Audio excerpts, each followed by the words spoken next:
Hey, incredible viewers! It's your buddy Chronos, and guess what? We're back with another jaw-dropping installment of What If Deku Had the Gamer Powers? That's right, part 3 is here, and it's more intense and exciting than ever before. Grab your popcorn, hit that like button, and let's dive into the heart of this epic adventure together. But hey, before we get started, I have to take a moment to express my deepest appreciation for your continuous support. Your likes, shares, and comments light up our world and inspire us to keep creating. So, if you're ready for some mind-blowing content, make sure you're subscribed and hit that notification bell. Let's make this video go viral. Chapter 13. What should I do? I mumbled. I can't just go in there and say, All Might Sensei, I know you are dying and I want to help, can I? How would I explain that I know? I could tell him about the gamer, but would he believe me? Would I get kicked out for lying? I mean, I do have tactile TK, so I technically didn't lie. And the rules don't say that you have to have a quirk to attend UA. And at All Might, he wouldn't turn me over to a lab for study or something. Except the manual did say that I should limit who knows. It made it sound like if too many people know, it could be bad for me. But I can't just do nothing. Even if I didn't have that quest with that ominous-sounding penalty, I'd still want to help him. But how can I help him? I don't know enough about his ailments, what caused them or who knows or how they have tried to treat them. Ki healing might help, but psychic healing is more likely to do it. Or maybe there is some other way to help him. Like add him to my party, help him level up and increase endurance, and hope All Might can get a regeneration-type talent. Or go into his reflective dungeon and try to power him up that way. Except we've never done a person's dungeon before, so we don't know what it would be like or what kind of benefits you get. And what would All Might's dungeon be like? Or more importantly, could we even survive it? All Might is at least level 20, probably a lot higher than that consider Mom hit level 20 not too long ago. After school let out, I told Siu I needed to talk to All Might. I'm guessing you want to apologize for derailing his class? She prompted. I should do that too. I nodded. But that's not the only reason. She smirked and nodded knowingly. Well, I won't ask you to get an autograph for Samidare. She wasn't wrong. I had definitely thought about asking for All Might's autograph. But this wasn't really the time. Besides, I hadn't brought anything worth having him sign.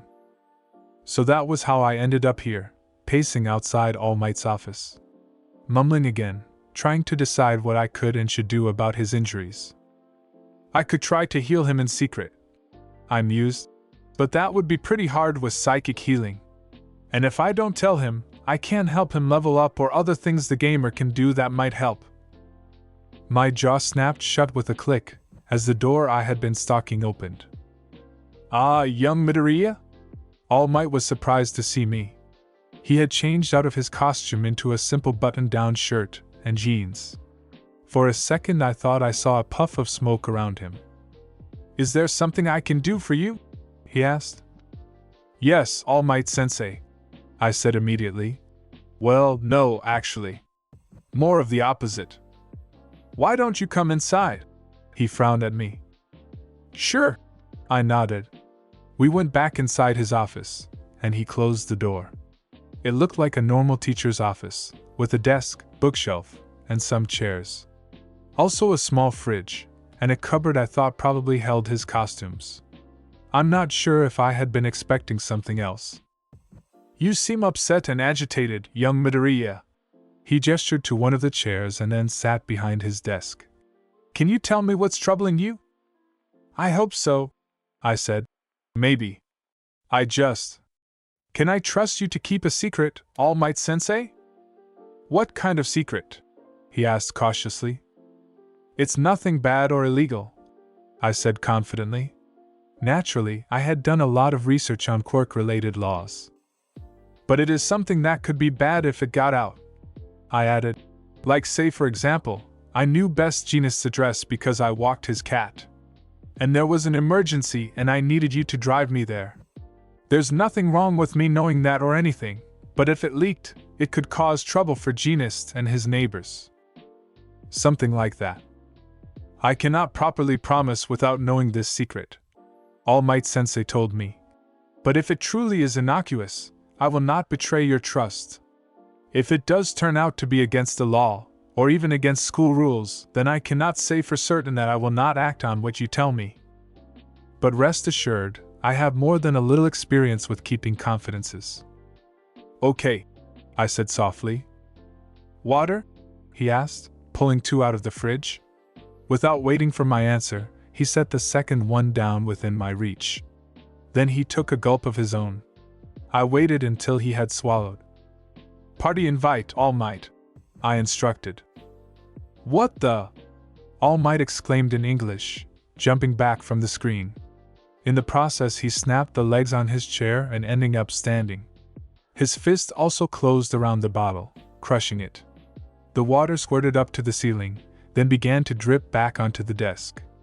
At least I had avoided a spit take. What is this?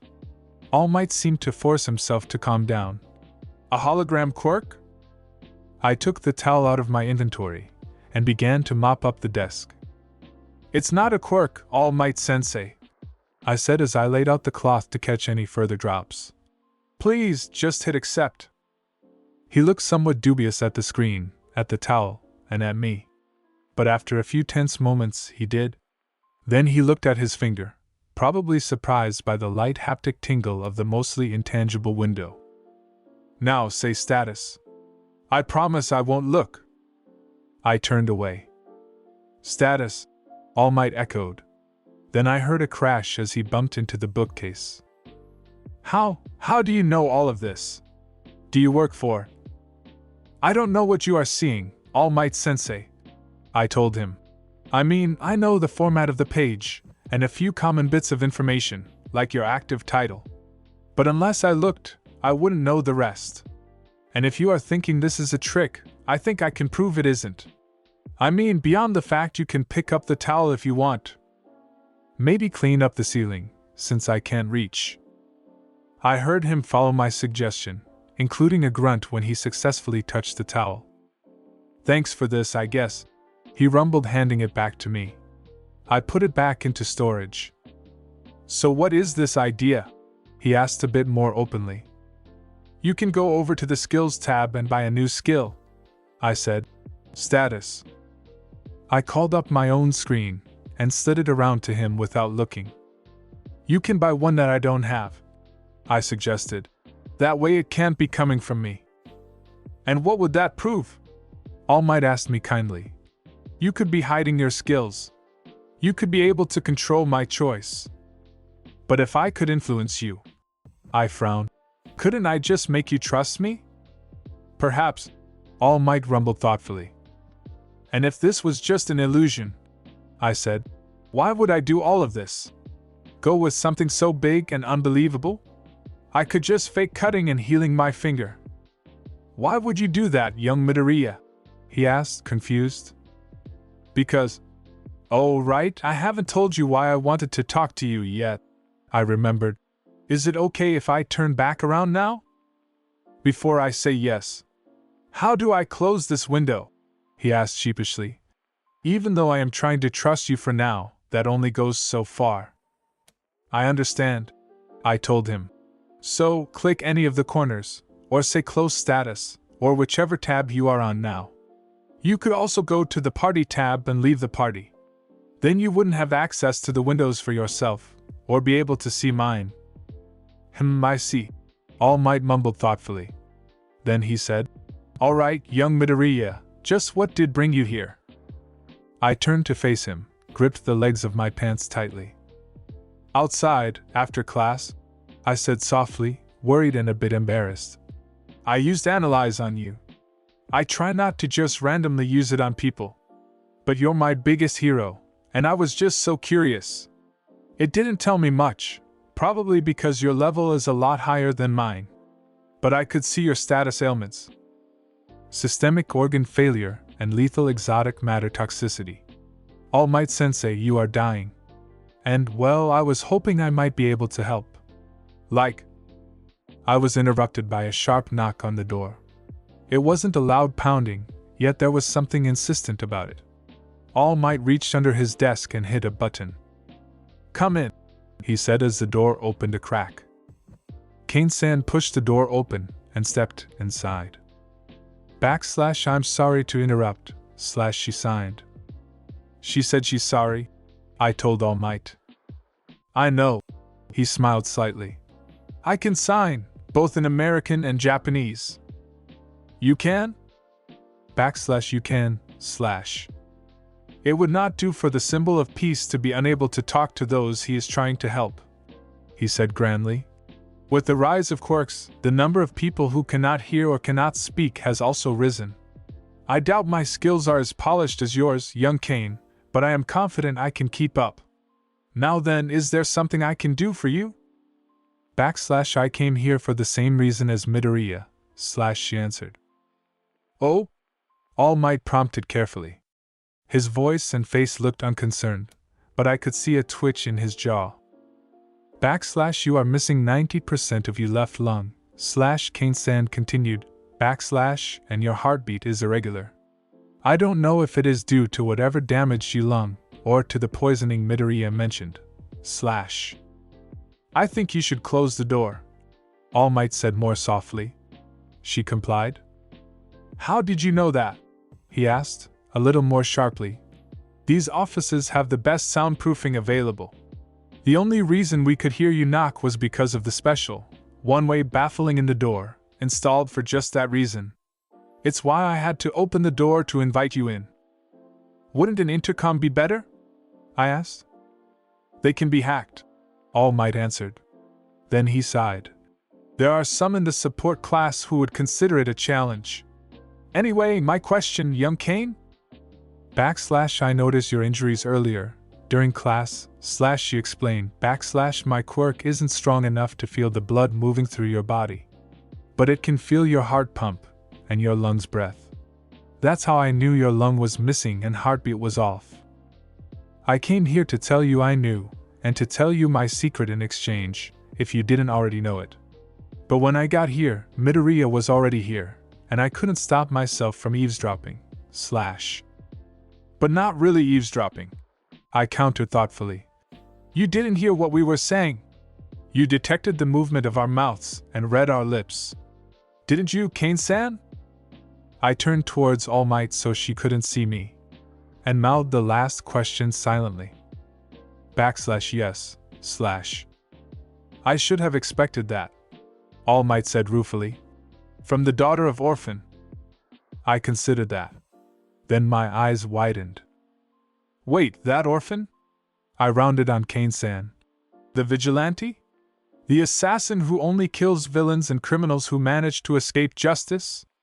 That's your father? Wait, Orphan-san is famous as being impossible to surprise. That's your quirk, or at least the movement detection half." She nodded, a slight smile playing across her lips. "Well intuited, young Midoriya." All Might sounded impressed, and maybe a little proud. "Correct, David Kane possesses a quirk he calls Forgotten Silence. The ability to detect movement makes him very difficult to sneak up on, so he suggests his opponents not try. Hence the name of the quirk." I nodded. "And Kane-san, you kept the silence part. So why did the daughter of a vigilante come here?" All Might asked neutrally. "I would have thought you would have followed in his footsteps." I wanted to, at first, she agreed, and he trained me to be like him. But he was too kind, his heart wasn't in it. When I was 8, I begged him to let me come with him on a job. And when he did, at first I felt vindicated. The man was scum. I could feel the way he looked down on people, used them, and discarded them when it suited him. But when Dad shot him, pain, terror, and then nothing. I knew then I couldn't do it. No matter how deplorable the target might be, I couldn't kill them, Her body shook, and I realized she was silently laughing. But it was not a happy laugh.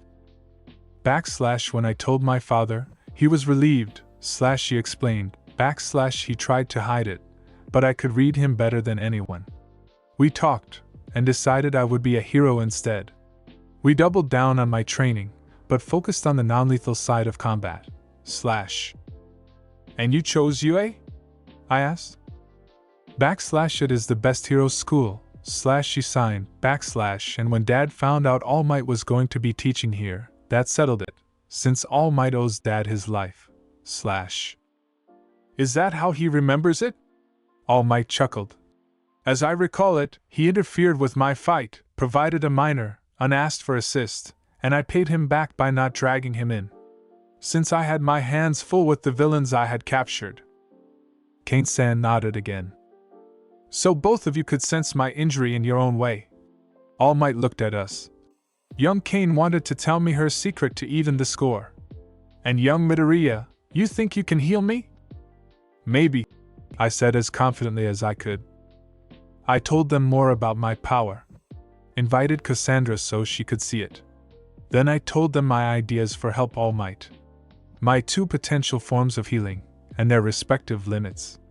Or at least their limits as I understood them.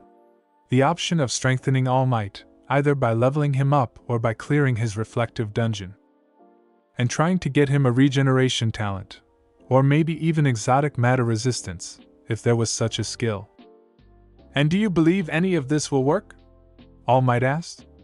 It didn't sound like he was doubting me, just asking for an honest assessment. It has to, I answered with a hint of desperation.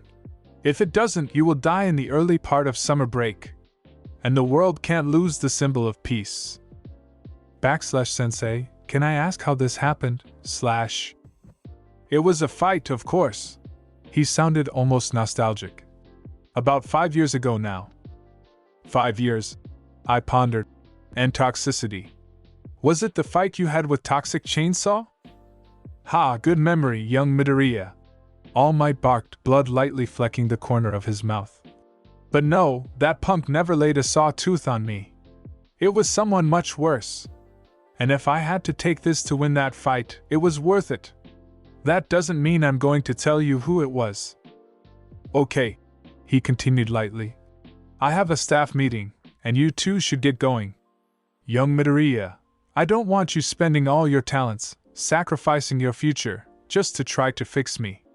But for the other things you suggested, I'll need to think about it, but I will definitely consider it. Thank you very much, All Might Sensei. I stood and bowed deeply. Shouldn't I be the one thanking you? He chuckled. Good evening, both of you. I hurried out and nearly ran over Uraraka-san. Oh, hi Midoriya-kun. She smiled happily. Were you talking to All Might Sensei? Oh yeah. I frowned.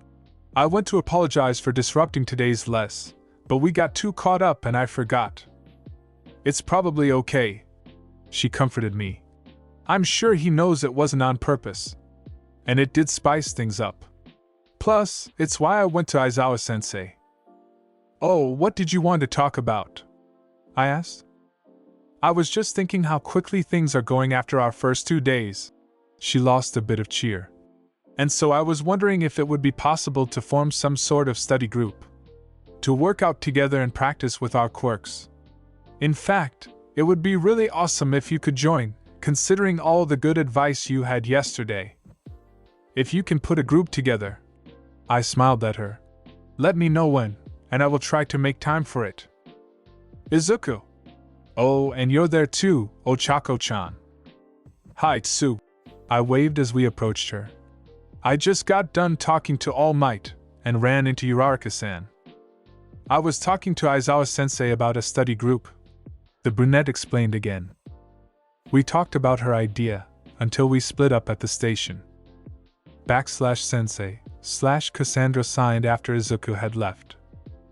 I know you have your doubts about both of us, she continued but for what it is worth, as far as I can tell, Midoriya-san was being completely honest with you. And I knew yesterday that he wasn't being completely upfront about his power, Thank you, young Kane, he told her. Unfortunately, he mumbled once he was sure she was out of range. That doesn't help as much as either of us would like. So what do we know? Aizawa asked his colleagues. They were seated around a long table, looking at a picture of Midoriya Izuku, as well as the information the school had collected. All Might was back in his true form, looking dangerously thin. "The boy is clean," Ectoplasm said. "A second cousin he has never met who sells bootleg movies. 2 of his former classmates are the children of villains, one reformed and the other estranged. Yes, if we take the connections out 6 or 7 steps, we can find something. But frankly, every one of us and most of his classmates have closer personal ties to him than Midoriya Izuku does." The screen switched to showing the Izuku's parents, and more than one of the male teachers looked pleasantly surprised. "His father's quirk is fire breath, and is well documented," 13 picked up. "But his mother's quirk, gravity pull, isn't. Like many people, she considers it weak and wrote it off. Frankly, we can't even be sure it really is gravity-based. Her mother possessed a telekinetic quirk and her father possessed a gravity quirk. So Midoriya Inko's quirk could be either or both of those." The monitor switched back to their student. "The boy was pronounced quirkless at age 4. Recovery Girl read. "But it was only the TOE test, which we now know is only 77.602% effective. Because of that, and because he never displayed a quirk, he never underwent a quirk factor measurement test when Shield-san made it available 7 years ago.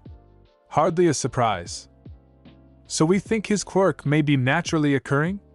Eraserhead frowned. "We know that some quirks require an emotional or chemical trigger to become active," Cementos answered, "causing them to remain dormant and hidden years later than usual. Especially those triggered by romantic love or lust." That made more than one of the teachers look at Midnight. The blocky man hit a button, and the picture of Izuku shrank. It was joined by the picture of the scowling blonde boy with spiky hair. And a few noticed that All Might flinched. "Bakuga Katsuki," Cementos continued. "Midoriya-kun considered Bakuga-kun his best, arguably only, friend.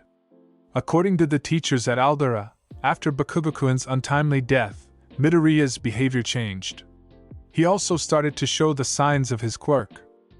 "You are saying the death of his friend triggered his dormant quirk?" Aizawa mused.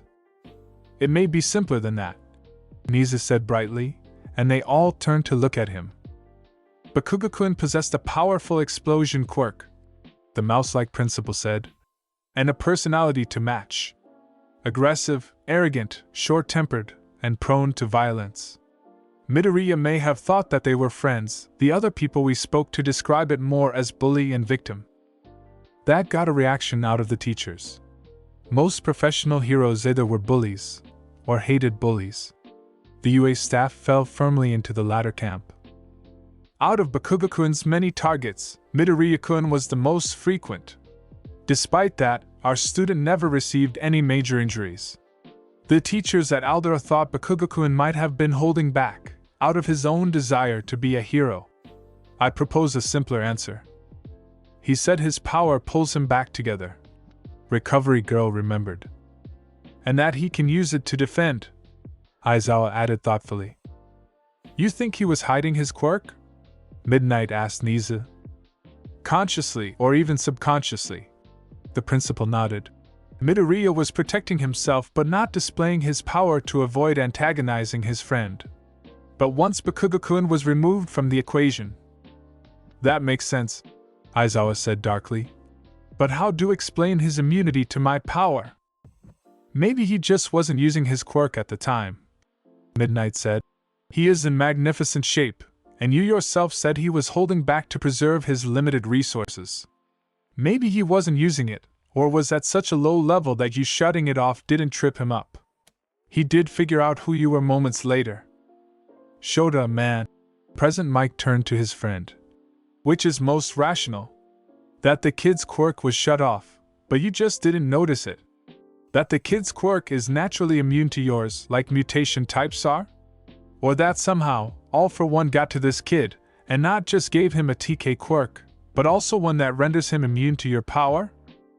No offense to All Might, Snipe added, but you are the greatest threat to All for One, Eraserhead.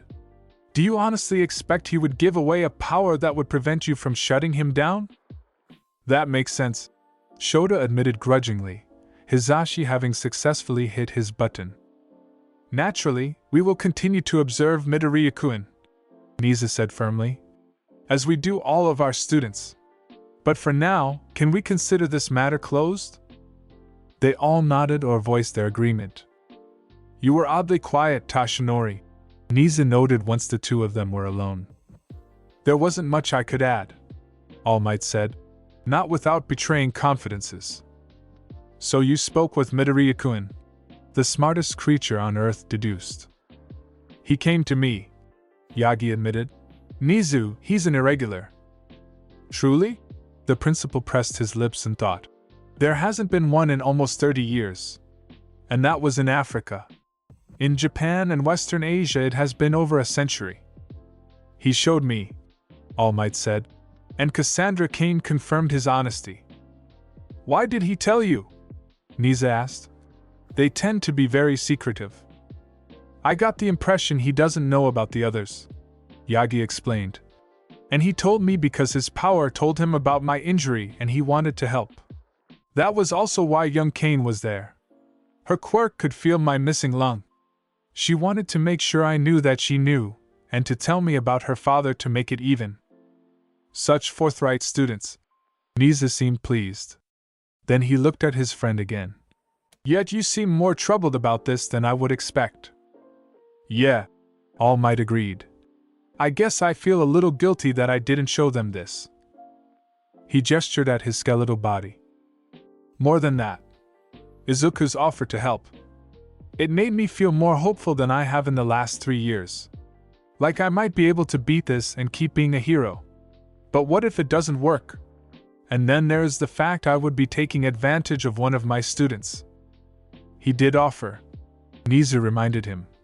And since you haven't elaborated on his powers or offer, I cannot be sure. But I would expect this would help him improve his powers as well as give you a chance to teach him. Are you going to report this? Nisa then asked more somberly. No, All Might shook his head. He hasn't done anything wrong, and I wouldn't see him subjected to whatever the government might put him to through. Especially if he does have a connection to the others. No sense in riling up the abyss. Nisa nodded. But still, an irregular at Hero High School. What a fascinating proposition. I told my mom.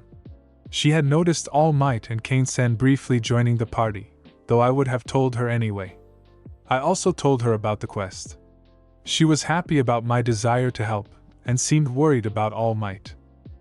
After dinner, my phone rang. It's from UA, I said, as Mom muted the TV. Moshi Moshi Midoriya Disu, I said after hitting answer. I am here, the voice on the other end boomed. Talking to you on the phone. All Might? I said in shock. What can I do for you? I was thinking about your offer today, he said. Would you be available after class tomorrow? And presumably your mother as well, given she is in your party? Our Wednesday Hero Fundamentals course was classroom-based, not practical, so I hadn't been expecting to see All Might until Thursday. Of course I am, I said immediately, and I'll ask her. Mom, I turned to her. All Might would like to see us tomorrow. About my offer to help. Are you free? I can be, she said evenly. We'll be there, I told him. Excellent, he said. And would it be okay for me to ask young Ajri and young Cain as well? They are the only ones who know about your ability, right? Yes. Sure. Then I will see you tomorrow, after classes, in my office. Chapter 14. Thank you all for being here. All Might boomed at us. Me, Mom, Tsuyu and Cain-san had all gathered in his office as he requested. Nice to meet you, Mrs. Midoriya. He turned to Mom and addressed her using the English honorific instead. A pleasure to meet you too, All Might. She smiled and bowed slightly. And please call me Inko. I'm not a Mrs. anymore. All right, Miss Inko. He smiled too. And young Azuri, we haven't had a chance to speak like this before. Thank you for including me, Sensei, Su said. So, to start, I'm not sure how much young Midoriya told you both, All Might said. And frankly, I kept a few things from him and young Kane. To put it simply, 5 years ago, in a certain fight with a certain villain, I was seriously injured. My health has been slowly deteriorating as a result of the injuries I received. Injuries, which, thanks to young Midoriya's ability, are now more clear. All Might Sensei? I prompted. I always thought it was just due to the damage to my organs. The loss of my stomach as limited ingestion. The loss of my left lung and decreased respiration. Now I know there is more to it. Some exotic matter that our normal scans cannot detect, which is poisoning me. No. His voice dropped even quieter and lower. I'm going to trust you with the part only a handful of people know about. Steam began to pour off his body. His shirt loosened. And while he didn't lose much height, every muscle seemed to shrink down to nothing. This is my real form, All Might told us. The result of those 5 years. My quirk is partly transformative, increasing my size as it increases my strength, speed, and stamina. At my peak, my true form and muscle form were within a few kilograms of each other, though my muscle form was always exponentially stronger. Now I am like this, and can barely maintain my muscle form for a few hours a day. He unbuttoned his shirt and pulled it away from his left side. There was a round divot just under his heart, where his stomach and lung had been. It was surrounded by lines of scar tissue, but the coloring wasn't natural. Was that the exotic matter? Or just a side effect of it? Mom gasped, and Sue and Kane-san both looked like they wanted to throw up. Without Gamer's mind, I probably would have felt the same way. After the fight, they patched me back together the best they could. All Might sighed. Performed an emergency gastric bypass, sewed up what was left of my lung. They tried to replace my bones with titanium implants, but they just snapped when I transformed. So they put in a flexible medical mesh instead. Okay, but why are you telling us this, Sensei? Tsuyu asked bluntly. Because if we are in a dungeon fighting, All Might told her, and I suddenly turn back, I don't want you to get surprised or distracted. Plus, you will know that if I start steaming, you should expect me to turn back. Depending on the dungeon, we should probably get ready to run. You want to go into a dungeon? Tsuyu continued. Yes, All Might nodded. Specifically my dungeon. You want the rest of us, who aren't even a quarter of your level, to go into your dungeon? Mom prompted sharply. Honestly? No. However, I can't do it without young Midoriya. And I was hoping young Kane's quirk would keep us from getting ambushed. But I was hoping to convince you and young Azuri to sit this out. No way. Tsuyu shook her head. You know All Might's level? I looked at Mom. I saw it on the party screen, she admitted. You might not have looked, Izuku, but I definitely want to know who you invite to join your party. And I'm not sure how we would survive in a level 83 dungeon. 83, Karo? /83/83? I murmured. I know there's no maximum level, but to be 8 times where we are, I'll have to work even harder to get up to that level. A good attitude, young Midoriya. All Might smiled. And Miss Inko, I was planning, at first to just see what it is like. And I would do most of the fighting, until my students begin to catch up. I'm not sure how important these levels are, compared to skill, hard work, and training. But I do want to see if young Midoriya's belief that leveling up or clearing my dungeon will help me get better. I want to do this, Mom, I told her, both to help All Might, and to see how far I have to go. Plus, I'll get to see him fight, live and in person. But like the weights, if it looks like it is too much, we can just run away. /the weights? What does that mean? Kane-san asked. I gave her and All Might a bit more information on what the dungeons in the Pencil of Solitude and Kung Fu Tome had been like, before telling the story about the training weight and its really strong lizardmen. At least really strong for us at the time. I promise if the monsters are too strong, we will leave, All Might told her sincerely. And if a boss appears, I will hold it off so everyone else can get far enough away to escape. Please, Mom? Please, Inkoba-san? Tsuyu added. Kane-san didn't sign anything. You both just want to see All Might's dungeon. Mom sighed. Yes, Tsuyu admitted immediately. That is part of it, I agreed. All right, Mom relented. On one additional condition. Tsuyu-chan, do you have any skill points left? Yes, a few, my friend confirmed. Status. I have 7 left. Good, Mom said. Then you and I are both going to put 5 points into JSL, so we can be sure that all of us can understand Kane-chan. That's fine, Tsuyu said. She and Mom flipped over to the skills tab, and did what Mom suggested. Kane-san looked touched by the gesture, despite its practicality. \thank you, she signed, and both of them seemed to get it. Party invite All Might, I said. Party invite Cass. Kane Cassandra. Then, while they accepted, I went into inventory, and swapped my school uniform for my Bronze Age tracksuit. My! All Might exclaimed, switching back to his muscle form. That is convenient. It is too bad that the rest of us cannot do that, too, while we are in your party. I had taken Mom's dungeoneering outfit out of my inventory, and handed it to her. But All Might's statement got me thinking. I wonder if… Sue, do you mind if I try something? I asked her. A smile played across her thin lips, and she nodded. I touched the ranked-up sweatsuit of hers I had stored. But instead of taking it out of inventory, I held it. I tapped the party tab with my other hand. I dragged the outfit to Tsuyu's panel, and let go. I estimated there was a 50% chance it would work, and a 50% chance it would just materialize the clothing normally. Pop! There was a slight displacement of air, and Tsuyu was also changed. It worked, I said brightly. Mostly, Tsuyu said, blushing. Oddly enough, Kane-san was turning red as well. Tsuyu got up right next to my ear. That got my bra and panties too, she whispered. Really?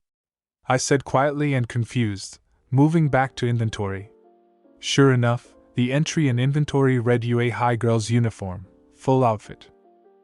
That's not how it works for. Only then did what she had said and all of the implications fully sink in. Gamer's mind snapped like a twig, and I went as red as an apple.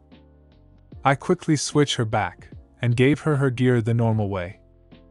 Everyone else had gotten dressed for battle, All Might in his Golden Age uniform, and Tsuyu, Mom, and Kane-san in workout gear, and the blood had finally drained from my face. All Might and I were in his office, but the ladies stayed in the girls' locker room, so they wouldn't be seen wandering the halls. Mom had texted me that they were ready. I offered my hand to All Might, and he shook it. Create reflective dungeon. Dungeon entry Tashinori Yagi, All Might. Mooks, 231/231. Midboss 1/1. Midbosses, 6/6 unspawned. Bosses, 2 out of 2 unspawned. I guess I can't keep that secret in here. All Might laughed, as he looked around. 2 bosses, Mom sounded nervous. And 1 mid-bosses has already spawned. \I don't sense anyone moving, Cassandra signed. Key detection, I murmured. I don't sense anything either. What is this? Tsuyu looked around. It looks more like a city than any of the other dungeons. A normal city. Los Angeles University. All Might sounded nostalgic. Where you went to school after you graduated from UA? I started to take it in. We were in an open park, surrounded by a variety of buildings. Some looked old and brick, others modern and glass. There was a statue in the middle of the park. But everything looked more dull and gray than normal. I heard the All Might used to work in the US. Tsuyu inclined her head. But I didn't know he went to school there. Yes, I nodded. After UA, All Might enrolled in LAU.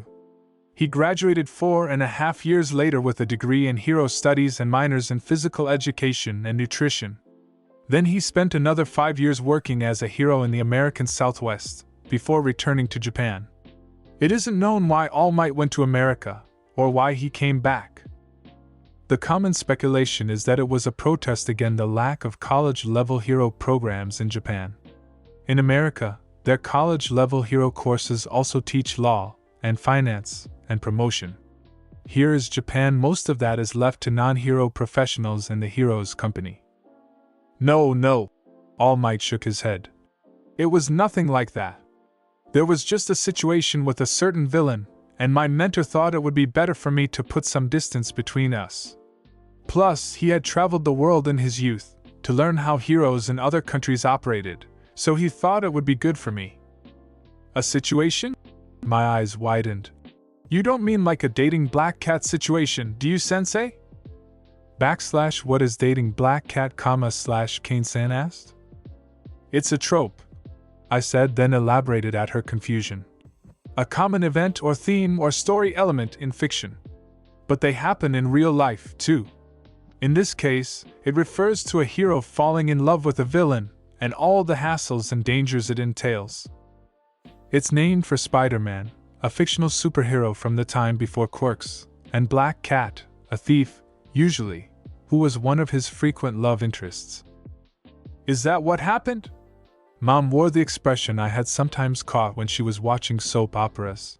A forbidden love, and you were banished to America to keep you apart? All Might looked increasingly disturbed and disgusted as we spoke. No, nothing like that, he insisted firmly. This villain killed someone very close to me, and my mentor was afraid he would come after me next, or that I might go vigilante to try to settle the score. So you came back to Japan after the heat died down? Tsu mused. Actually, All Might's smile turned a bit melancholy. I returned to Japan because Dave was getting married, and wanted to retire from hero work for the sake of his wife and future family. I thought it would be safer for them if I wasn't around to make them a /incoming / Kane-san signed vigorously. A moment later we heard rumbling. A 40 meters tall beast rounded one of the buildings, bearing down on us. It had 6 arms, scaly blue-green skin, and a circular mouth full of unevenly spaced, triangular teeth. It was wearing a leather harness and jeans. Riding the giant was a slender man with grayish-blonde hair, wearing a red and white jumpsuit-type costume, with a high collar and a mask with a large capital R emblazoned on it. Blue bullet and rocket wrist. I looked up at them in amazement. You recognize them? All Might asked, tensing to charge. You fought them once during your 2nd year of college, and again when they escaped prison in your 6th year in LA. I nodded. All Might looked like he wasn't sure if he was impressed or worried. Izuku can rattle off every major and most minor fights that you, Endeavor, and Hawks have ever been in, Tsu explained. All Might! Bulette roared. This time we kill you! He never was the brightest, All Might said. However, I also don't recall him being that big. His size may have scaled up with his level, I told everyone. They're both level 81. Bulette has over 8,000 HP, but Rocket only has 1,200. All Might nodded. He jumped, aiming for the smaller villain. He seemed to be planning to take Rocket wrist down with the first blow, removing the villain team's ranged advantage. Bulette reacted faster than I would have expected. He tilted back, and caught All Might with 4 of his arms. At the same moment, wrist jumped clear. Bulette twisted and threw All Might at one of the buildings, but not before All Might crushed 2 of his fingers, starting to break free. Ha! Wrist landed in front of us. I'll slaughter his friends, both to distract him and to prevent any backup. Tubes grew out of his wrists, engulfing his hands and sprouting missiles. Tsu, Kane-san, split up! I shouted. Ki slice! Slice! I hadn't named it yet, but 2 blades of sharpened ki shot out, intercepting the first missile. I expecting it to explode on impact. Instead, the missile was cut in 3.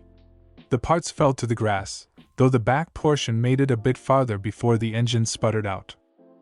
Then the front part exploded with a dull pop, barely producing any smoke and not even fully splitting the casing.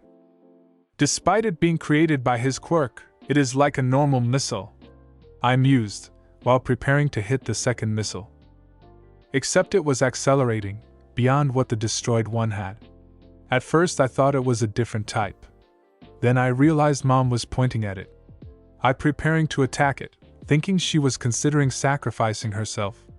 Then she pulled her right hand back and pushed her left hand forward. And the missile started to rotate. She's pulling the back half harder than the front half, I realized, making it turn. Girls, stay back, Mom instructed. She had the missile turned around, and only a mild application of her power was keeping it from returning to Rocket Wrist. Sue and Kane-san had gone in different directions, making sure they wouldn't both be caught up on any explosion. They were closing in on Wrist, expecting he was not suited for melee combat. They skidded to a halt once they saw what Mom had done and was planning. Once they stopped, Mom let go.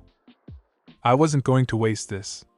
I yanked the middle section of the rocket I had down to me. Then the instant it touched my hand, I reversed the normal TK, and applied a bit of tactile TK for good measure. Broadway smash! I yelled. My shot was actually quicker and closer. It slammed into Wrist's ribs, taking off a dozen HP. Then Mom's borrowed missile hit. Its blast was enough to set off the explosive in the damaged bomb, too. A double plume of fire and smoke engulfed him. His health dropped from 1213 to 798, out of 1225.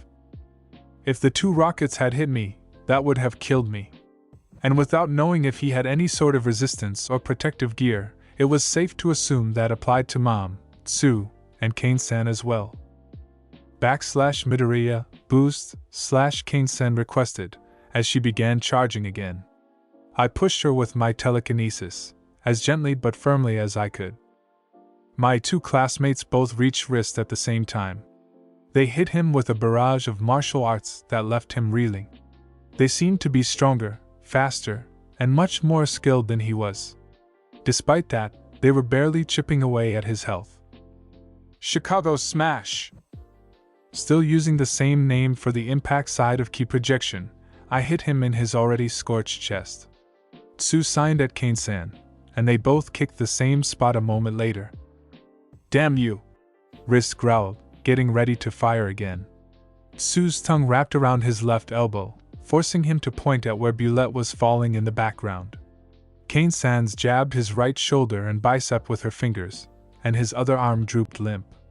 If he tried to fire, he would be literally shooting himself in the foot. His hand suddenly emerged from the left cannon muzzle and caught Sue by the throat. He pulled her in close, using her as a shield from me, and partly from Kane-san. If I'm going back to prison or worse, he growled, at least one of you is dying first. I noticed both barrels were starting to flash red. Sue claws at his hand, but his fingers were still steel. Sue, paralyzed, I called out. Gasping, she tore off her gloves. Her now glistening hands grabbed his face. His body shuddered. Kane-san hit the pressure points in his left arm, too. Sue was finally freed. His legs buckled. But his arms only flashed brighter and quicker. Jet set run. TK Aura Drive 4. Key reinforcement, quickness. I darted forward.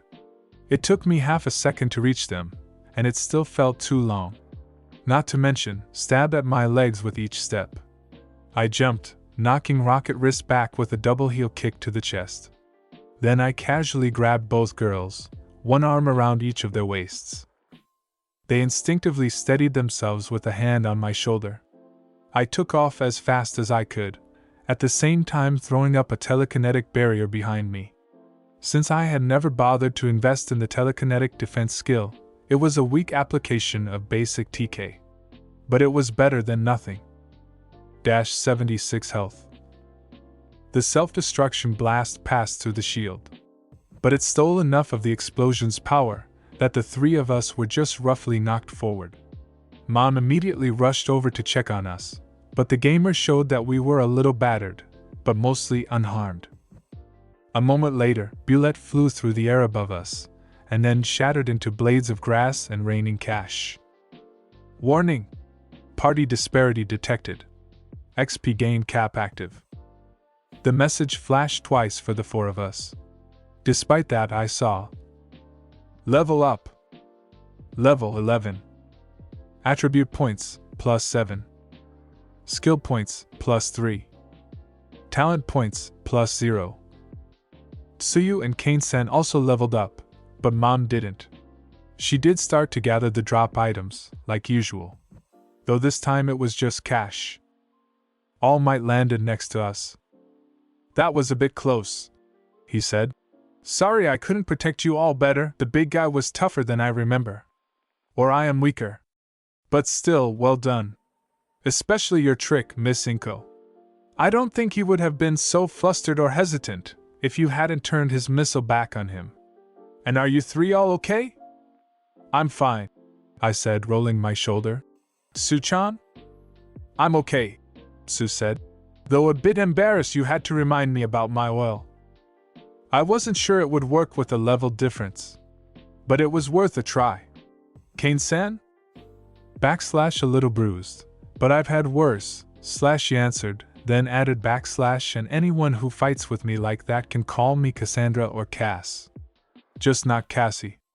Or even better, even though we aren't in costume yet, maybe you should call me spoiler / So are we going to keep going?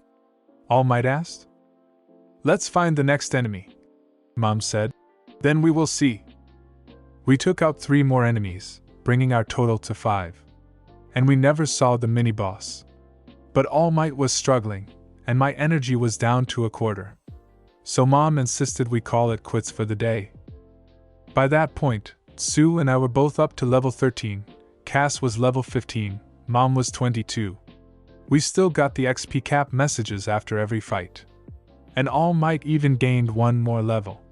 However, 5 enemies didn't get All Might any clearing bonuses. Not that I expected it would. Well, that was an experience, All Might boomed. Then, in a puff of steam, he fell back to his emaciated form. Sorry, All Might Sensei, I told him. If it's like with items, we need to beat at least 20 enemies to get a bonus. But those are rank ups, so I'm not sure how that would translate to a person. It's fine, Midoriya-kun, he said gently. I feel stronger from leveling up. Now I need to spend some time looking at the list of talents, and seeing if there is one that can help me.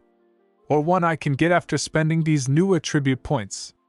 But first, there is something else I need to talk to you about. So if you would all take a seat? All Might sat behind his desk, and waited until we were all comfortable. Normally, I would ask the 3 of you to leave, he started. But since I have little doubt Midoriya-kun would tell Inko-san and Ajiri-chan, and Cassandra-chan could just eavesdrop. Besides, after all this, I feel you have earned some trust. After taking a second to collect his thoughts, Yagi-sensei said, Midoriya-kun, you are not alone. There are other people with the gamer? I prompted, my eye widening. No, All Might shook his head. Then he considered it and added, At least, not as far as I know. But there are other people out there with powers that are not quirks. We call them irregulars. They are very rare, and most of the ones we know about seem to be older than the coming of quirks. There have been a handful recorded in the last 200 years, and their appearance seems to be slowing as quirks become more widespread. The last one we know about was about 30 years ago. A young woman born in Africa, quirkless, who in her teens developed power very similar to the ones under your key talent tree. Except stronger, and again, no indication she had any sort of game interface to understand or influence them. That said, he let us digest that for a moment before continuing. There could be others. The few we have contact with tend to be very secretive. They pass their powers off as quirks when they can. Before today, just about a dozen people in Japan knew about irregulars. I'd guess fewer than 1,000 know worldwide, not counting the irregulars themselves. They seemed to tolerate us somewhat. But the last person who tried to exploit this knowledge, tried to exploit them, he just vanished. So they are villains? I frowned. All Might shrugged. I don't believe so as a whole. Maybe a few. After all, we don't even know what happened to the idiot who thought he could. He trailed off. Then he began violently coughing. All Might's entire body shook, and blood began to leak out of both corners of his mouth. Is this the irregulars? Tsu asked nervously. No. All Might chuckled. Then coughed. Then kept chuckling. This is just what I've been reduced to, Yagi-sensei explained. I spent too much time in my muscle form, and now I'm talking a lot. Ki healing, I said insistently, pointing the palm of my hand at his chest. Silver energy flowed out of me, engulfing All Might. His coughing slowed, and the pain in his face soothed. Thanks, that helped, he said. Then he coughed again. It was less intense, but still brought more blood to his lips. But not enough, I said, angry at myself. And whatever mystery villain had done this to the symbol of peace. By clairvoyance, I instructed. By telepathy, basic. But telekinesis, intermediate. Multiple psionic talents acquired. Overall psionic rank 6. Overall telekinetic rank 4. Overall telepathic rank 1. Overall clairsentience rank 1. Skill clairvoyance available. Skill empathy available. Skill telepathic communication available. Skill telepathic attack available. Skill telepathic defense available. Skill telekinetic manifestation available. Skill telekinetic defense upgraded to telekinetic rampart. Izuku, Mom gasped. She knew where I was going, especially since I had just gained a 4th talent point. Bye. I froze as All Might suddenly appeared beside me in his muscle form, resting a hand on my shoulder. I knew he was fast, but... Stop, young Midoriya, he said gently. But I have to save you. Will this do it? He countered. You said we had until the middle of July? And you said you also need medical training to use psychic healing. So you should wait. Hold on to that point in case you need it. We still have time, right? I nodded. Besides, he rumbled, switching back to his grandiose hero voice, I am the teacher, you are the student. It is my job to worry about you, not the other way around. My head dipped again. But already I was thinking about the medical books at the store and their prerequisites. Hello, Dave, he said as soon as the phone connected. Toshi. The scientist referred to his friend by nickname. It's good to hear your voice. Well, it is easier to call now that you are on an island, and I have a more regular schedule. All Might chuckled. That's true, Shield agreed. How are you doing, Toshi? Actually, that's why I called Dave, Yagi deflected, switching out of his hero voice. I wanted to ask you about exotic matter. Exotic matter? David parroted. Yes. All Might's nod was almost audible. See, one of my students told me he could sense exotic matter in me. And I tried looking it up online. But there's all sorts of different kinds of exotic matter.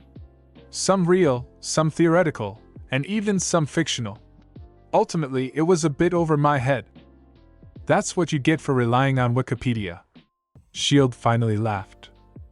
Probably, Yagi admitted. But that's why I have one of the smartest men in the world on speed dial. Dave, given what you know about various types of exotic matter, could I really have one or more of them implanted in me? And could they be contributing to my deterioration? It is possible, the scientist mused. We have cataloged a quirk that can produce small amounts of negative mass material, though not actual tachyons. So all for one could potentially have acquired a quirk or quirks that could produce that or other types of exotic matter. And I couldn't begin to guess what they might do in a human body.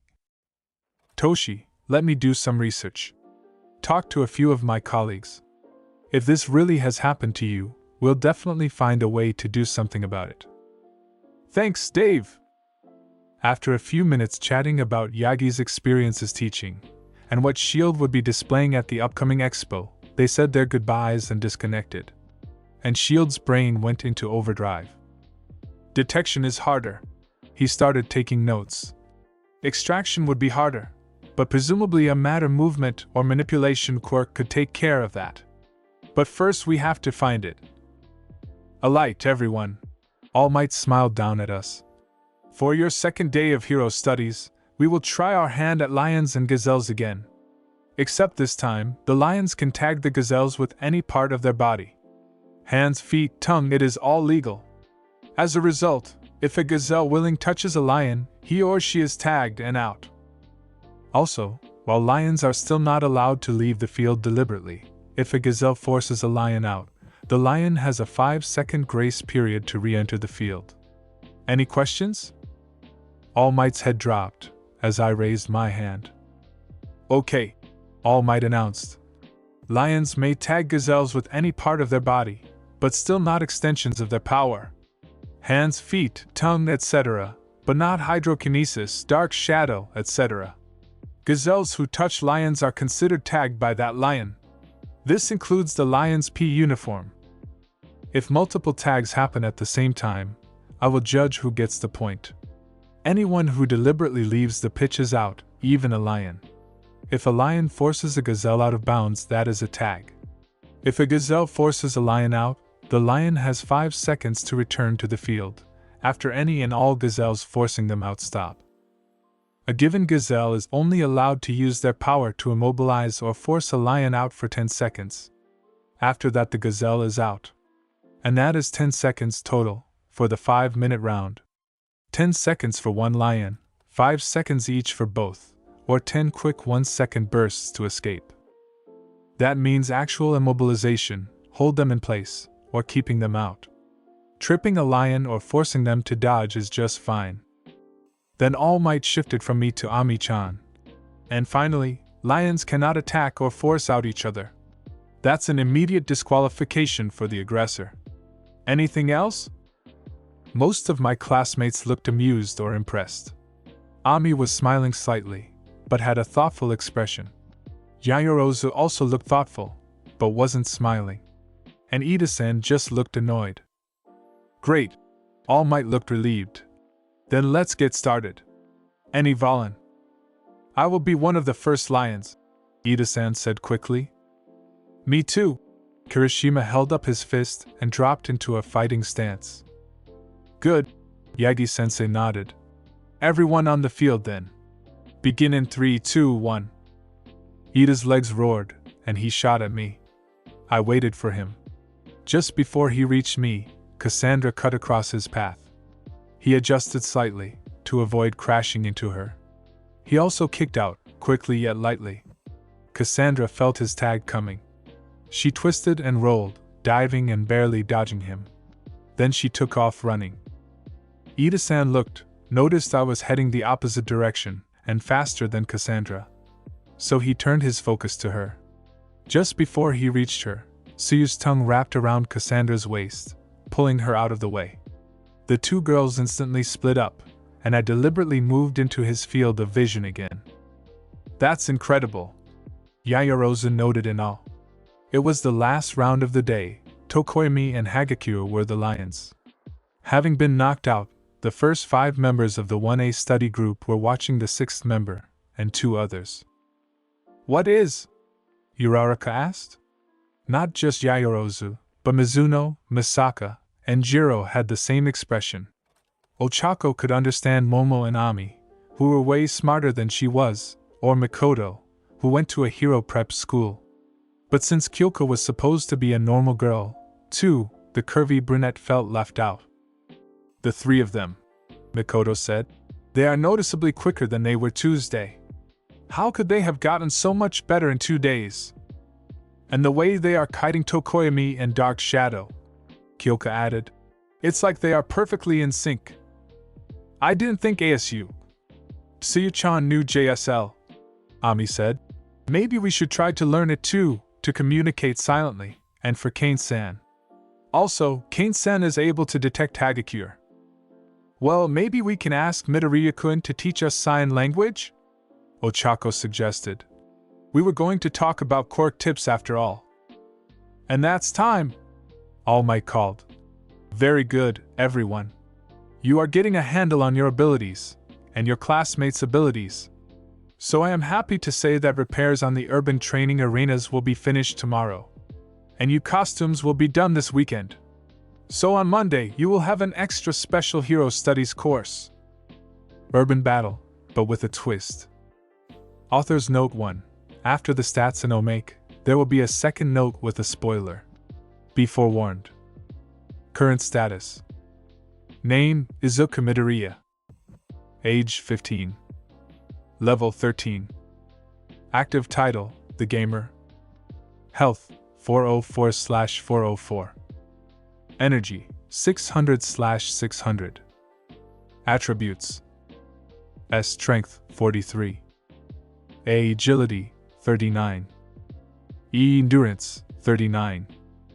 Q. Yuckness, 43. W. It 36. I. Intuition, 37. C. Charisma, 24. D. Determination, 45. L. Luck, 13. And use points. Attribute, 36. Skill, 14. Talent, 1. Skills. Analyze, W. Battle Scan, 38. Dodge, A. 22. Telekinesis, I/D, 31. Strength Training, S. 19. Basic Karate, A. 33. Boxing, S. 25. Parkour, A/Q, 32. Physical Resistance, E/D, 24. Running, Q/E, Jet Set Run, 28. Acrobatics, A. 15. Key Blast, D/W, 14.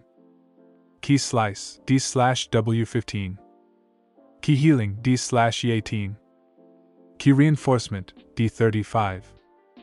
Telekinetic Attack, I/A, 21. Tactile TK, I/D, 12. Telekinetic Armor, I/E, 9. Telekinetic Aura, I/LBE, 19. Kung Fu Fundamentals, Q/E, 14. Meditation, W/I, 10. Wing Chun Quan, A/Q, 10. Tai Chi Quan, AS, 10. ASL, W/A, 9. JSL, W/A, 9. Key Diagnosis, D/W, 7. Telekinetic Rampart, I/E, 3. Empathy, C/I, 3. Clairvoyance, I/W, 3. User has chosen to conceal, 21 skills. Talents. Studious. Gamer's Body. Gamer's Mind. Telekinesis, Basic. Inventory 2. Reflective Dungeon. Free Runner. Key Initiate. Tactile Telekinesis. Key Apprentice. Focus, Telekinetic Aura. Energetic Student. Plus Ultra. Clairvoyance. Telepathy, Basic. Telekinesis, Intermediate. My Hero Playthrough Omake, Best Route. What is this? I wondered aloud. It was the first day at UA, and my class was unusual. Looking at the results on the hologram, it seemed like the hero course had roughly an equal number of boys and girls. But besides me, there was only one other boy in the room. He had two-tone hair and a large scar over his left eye. Other than that, it was all girls. Tsuyu, Mizuno-san, Misaka-san, the cute girl I had saved. And Ojo-san with a face and curves like a supermodel. A girl with plants for hair. One with expanding hands and the flow of a martial artist. An invisible girl, and a pink one with horns. 18 of them. What is this? Ciro demanded. Why is our class all dudes? After a certain event in the entrance exam, Aizawa explained flatly.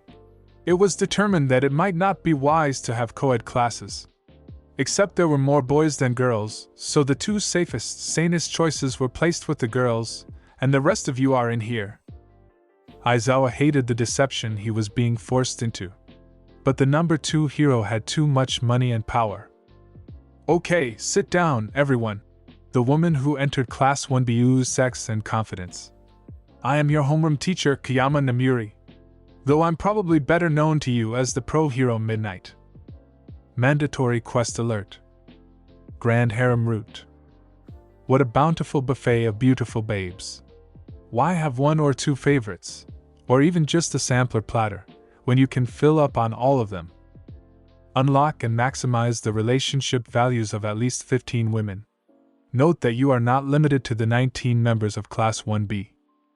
Additional targets include but are not limited to Kayama Namuri, Takayama Yu, Tatsuma Ryuko, Shiratoko Tomoko, Sosaki Shino, Hatsum Mei, Heido Nijire, Toga Himiko, Utsushimi Kami, Tosaka Rin, Penria Saber, and Melissa Shield. Rewards: 15 harem members, bonus talent, sexual experience, plus 4 skill points, relationship skills only, 5,000 XP. 20 harem members, bonus talent, tantric lover, plus 6 skill points, relationship skills only, 50,000 XP. 25 harem members, bonus talent, harem god, plus 8 skill points, relationship skills only, 500,000 XP. Failure penalties: die alone and a virgin. Time limit 1 year. Accept. I barely resisted the urge to slam my head into the desk. I did not hit accept, but tried to ignore the window. Then something caught my eye. 19? I wondered, but there are only. Analyze! I hissed quickly and quietly. Todoroki Shoko, Shoto. Race: human, quirk metagene hybrid. Age: 15, gender: female. With his final child, Todoroki Enji got the hybrid quirk he wanted, but not the gender he wanted. Thus he forced his daughter to live as a boy. She needs the right man to break through her shell. Crack. Is everything okay, Midoriya-kun? Midnight asked. Chapter 15. Have you ever wondered what it was like to be a cow, dropped into a pool of ravenous piranhas? Neither had I. But after changing from my P uniform back to my regular uniform, I returned to Class 1A for the first meeting of the study group Uraraka-san had invited me to join. Already present were Ami-chan, Mikoto-chan, Uraraka-san, Hagakure-san, Jayorosa-san, and Jiro-san. And as soon as I entered, they all turned to stare at me, their pupils practically flashing. Even Hagakure, whose eyes I couldn't see. They were all staring at me in almost hungry anticipation. And Ami-chan and Uraraka-san were both blushing a bit. Part of me wondered what they had been talking about. The larger part of me resolved never to ask. Intuition +1. I frowned. I thought I had disabled those alerts. And all of the alerts, except damage and level up ones. I hadn't seen them yesterday in All Might's dungeon. Maybe I mumbled something in my sleep? Hello? I tried not to sound nervous. Sorry if I'm a little late. That's fine, Jiro-san said, her voice dangerously smooth. There was an electric buzz. I had left the door open, contemplating a quick retreat. Instead, it slammed shut, the handle sparkling. We were just talking about you, Hagakure-san added brightly. Except her happy tone somehow didn't make me feel better. Talk about me? I looked at the two blushing girls again. Specifically, Jayorosa qualified.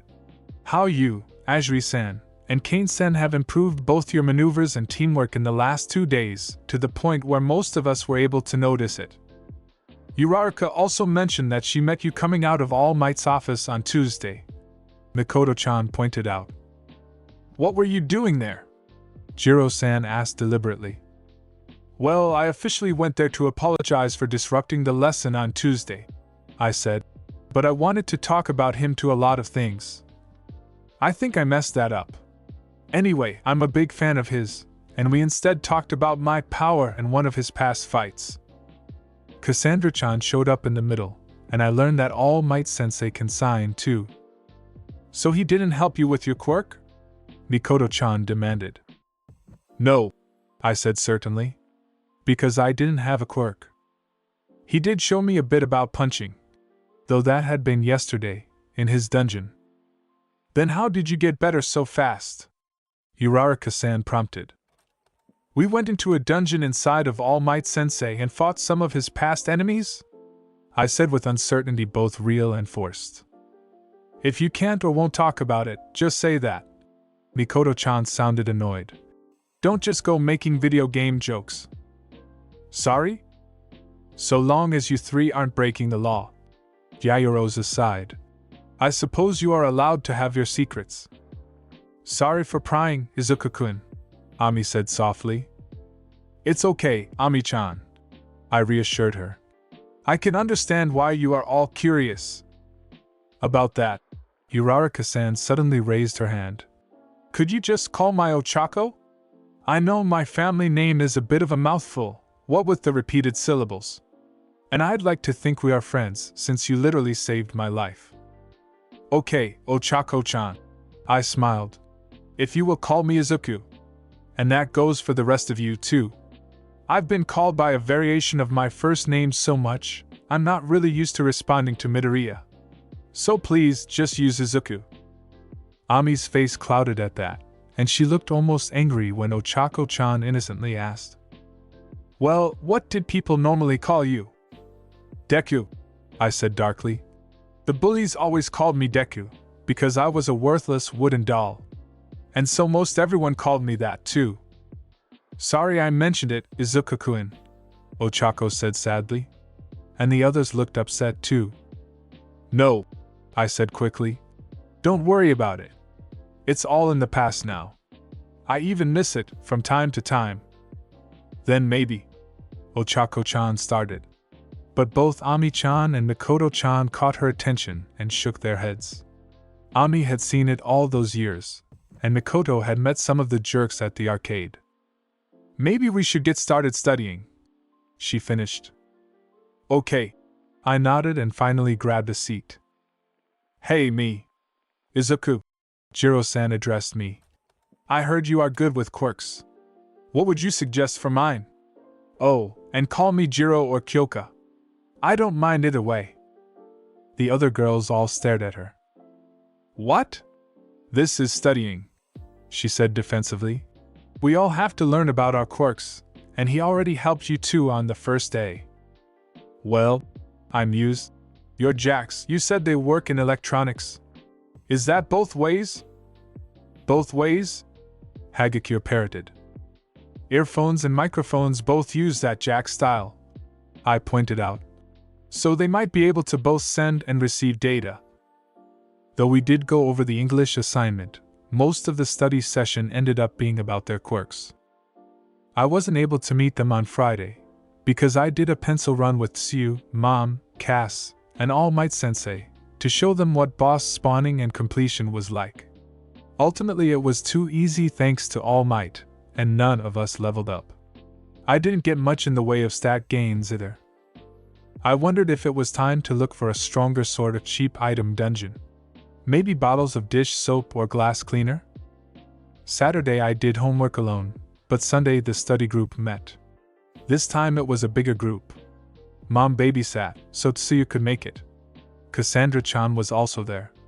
That would have made me suspicious, but Ashido-san, Siro-san, Kirishima-san, and Shoji-san were also there. We made sure all of our homework for the normal classes was done. Ami-chan, Yaoyorozu-san, and I went over everyone else's work. Nobody wanted to risk getting in trouble before our big class on Monday. The first day of our second week of school, and everyone was on edge during the morning classes. Between Ami-chan, Cassandra-chan, Yaoyorozu-san, and me, we jumped at every question President Mike asked us during our English lesson. Finally, lunch rolled around. We all ate lightly and quickly, and hurried back to class. All Might Sensei was already there, as was Aizawa Sensei. Well, it looks like everyone is chomping at the bit. All Might laughed heartily. So without further ado, He tapped the podium, and 5 panels slid out from the wall, each containing a numbered bag. Your costumes, fresh from the designers. One more major milestone on your path to becoming a true hero.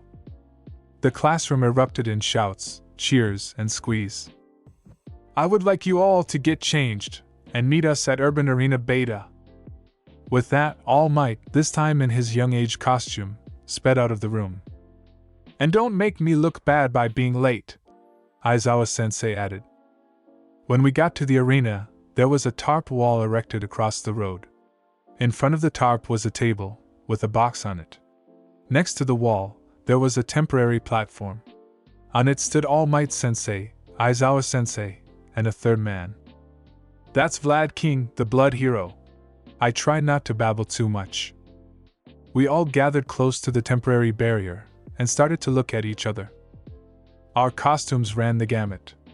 Tsuyu and I had the same designs my mom had come up with for us, just upgraded with armored materials. And like Mom suggested, better goggles for Tsu. Koda-san looked like he was just in street clothing, and Ishido-san looked like she was going to a rave.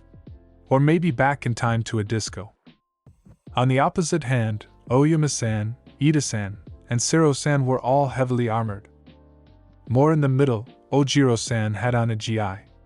Todoroki-san had on a white suit, but his left side was covered in artificial ice. Tokoyami was covered by a black cape. Ochako-chan had a skin-tight, black and pink jumpsuit, with some sort of belt and wrist cuffs and a separate helmet. Mikoto's costume started with a pair of dark green sneakers and off-white leg warmers. But under them, going all the way up to the hem of her gray skirt, she had in bronze, dragon-scale leggings. She top was a long-sleeve shirt, the same color as her leggings on the bottom, and a tan above her breasts and on the sleeves. She had a red cape, lined with a metal mesh, and a heavy fingerless glove on her left hand. But what stood out the most was her ammo. 2 belts and a bandolier. 2 cuffs on her left bicep. A line down each leg, and on the back of her right wrist. All covered with small metal discs. Ami's costume was also a skin-tight jumpsuit, in multiple shades of blue and with a smattering of artistic bubbles. She also had a visor, and there was a computer screen on the inside of her left wrist. There was also a tank, probably filled with water, on her back. She looked more voluptuous than I would have expected. Cassandra-chan was the 3rd member of the form-fitting jumpsuit squad. Or 4th, counting Tsu. Hers was dark gray. It had a separate cape and hood.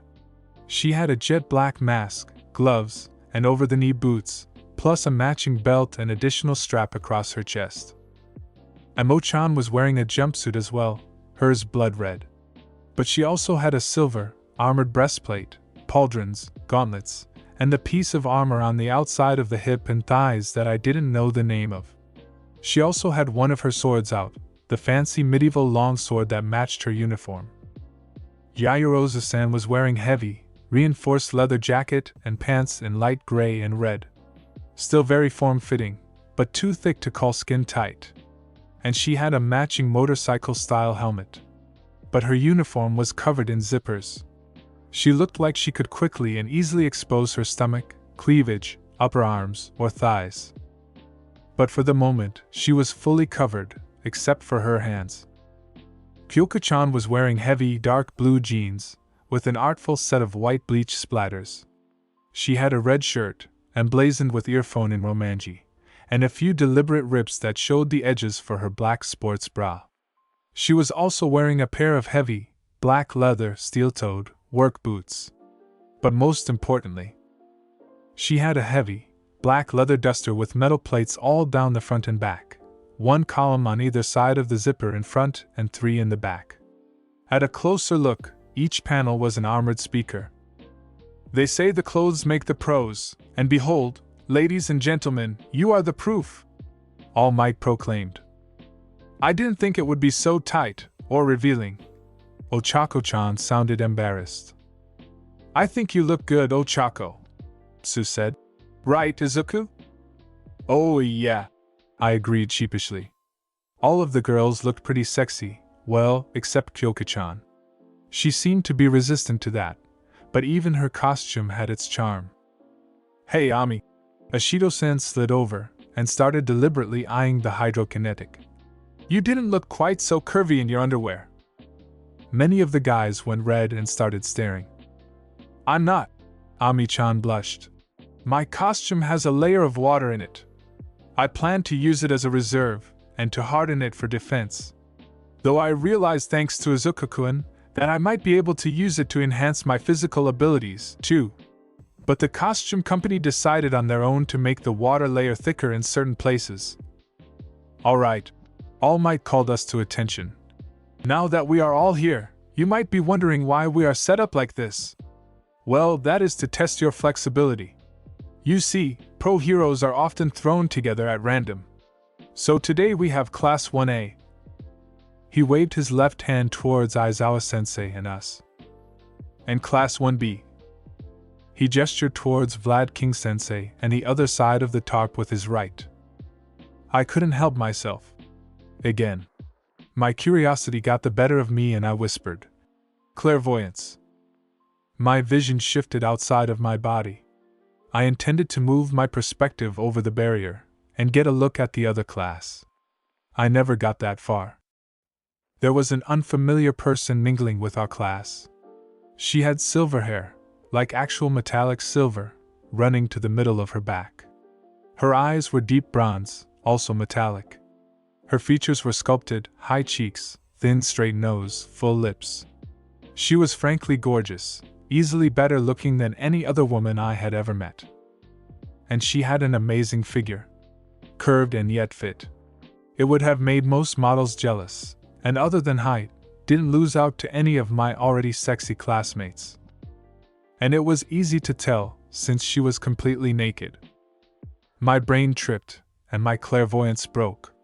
Shattered. Between the shock of the naked spy, and the lesser hit of my skill failing and the unexpected perception shift, I almost stumbled. If it had been an anime, I was sure I would have had a nosebleed. "Izuku, what is it?" Tsuyu made sure I didn't fall. "I think we've..."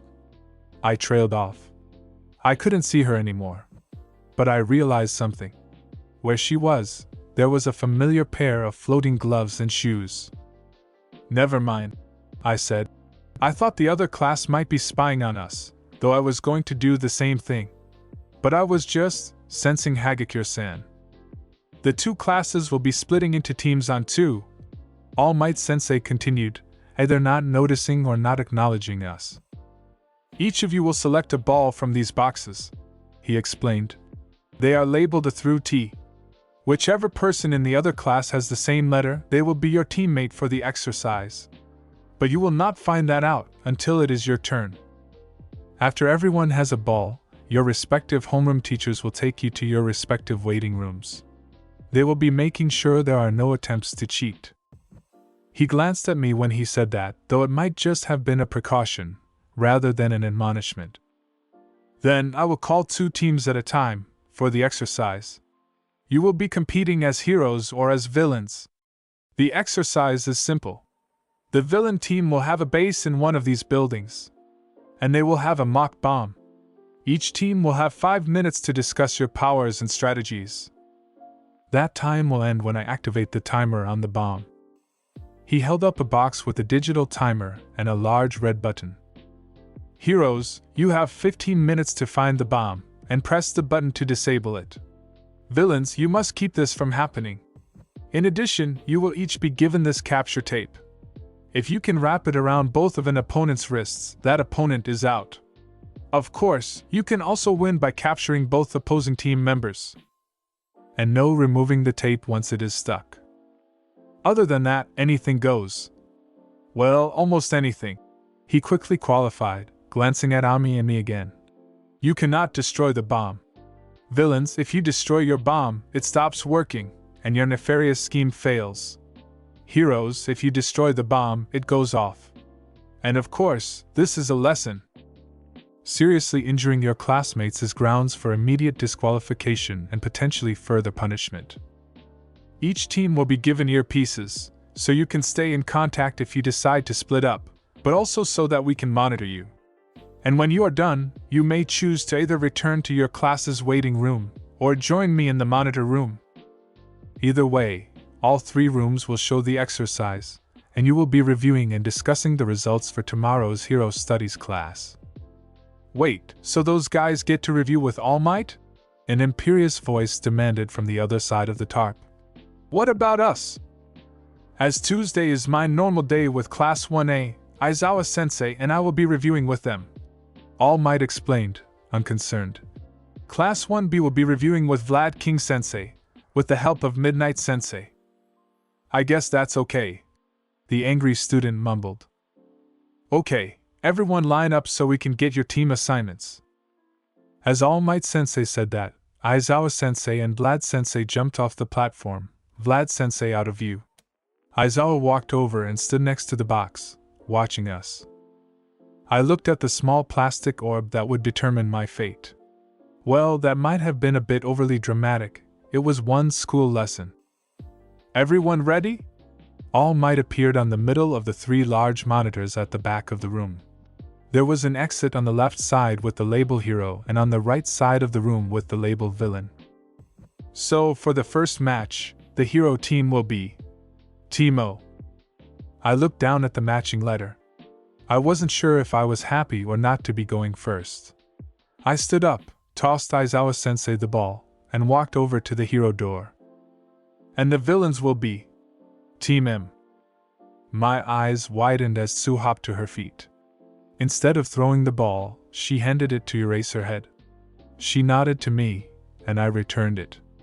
Then I went through the door, down the blocked-off hallway, and into another room. My temporary teammate was an unassuming-looking guy. He was noticeably taller than me, with short, scruffy brown hair. His most notable feature was his oval-shaped eyes. His irises were so small and dark it almost looked like he only had a pupil. He was wearing the most normal, unassuming costume I had ever seen. Tan jacket and pants, darker t-shirt, and normal sneakers. I would never have thought he was a hero if I met him on the street. Hello? He said, extending his hand.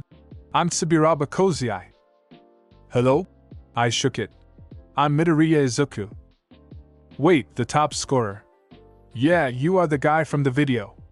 I guess I lucked out. Thanks. I bowed slightly. Anyway, my power is tactile telekinesis.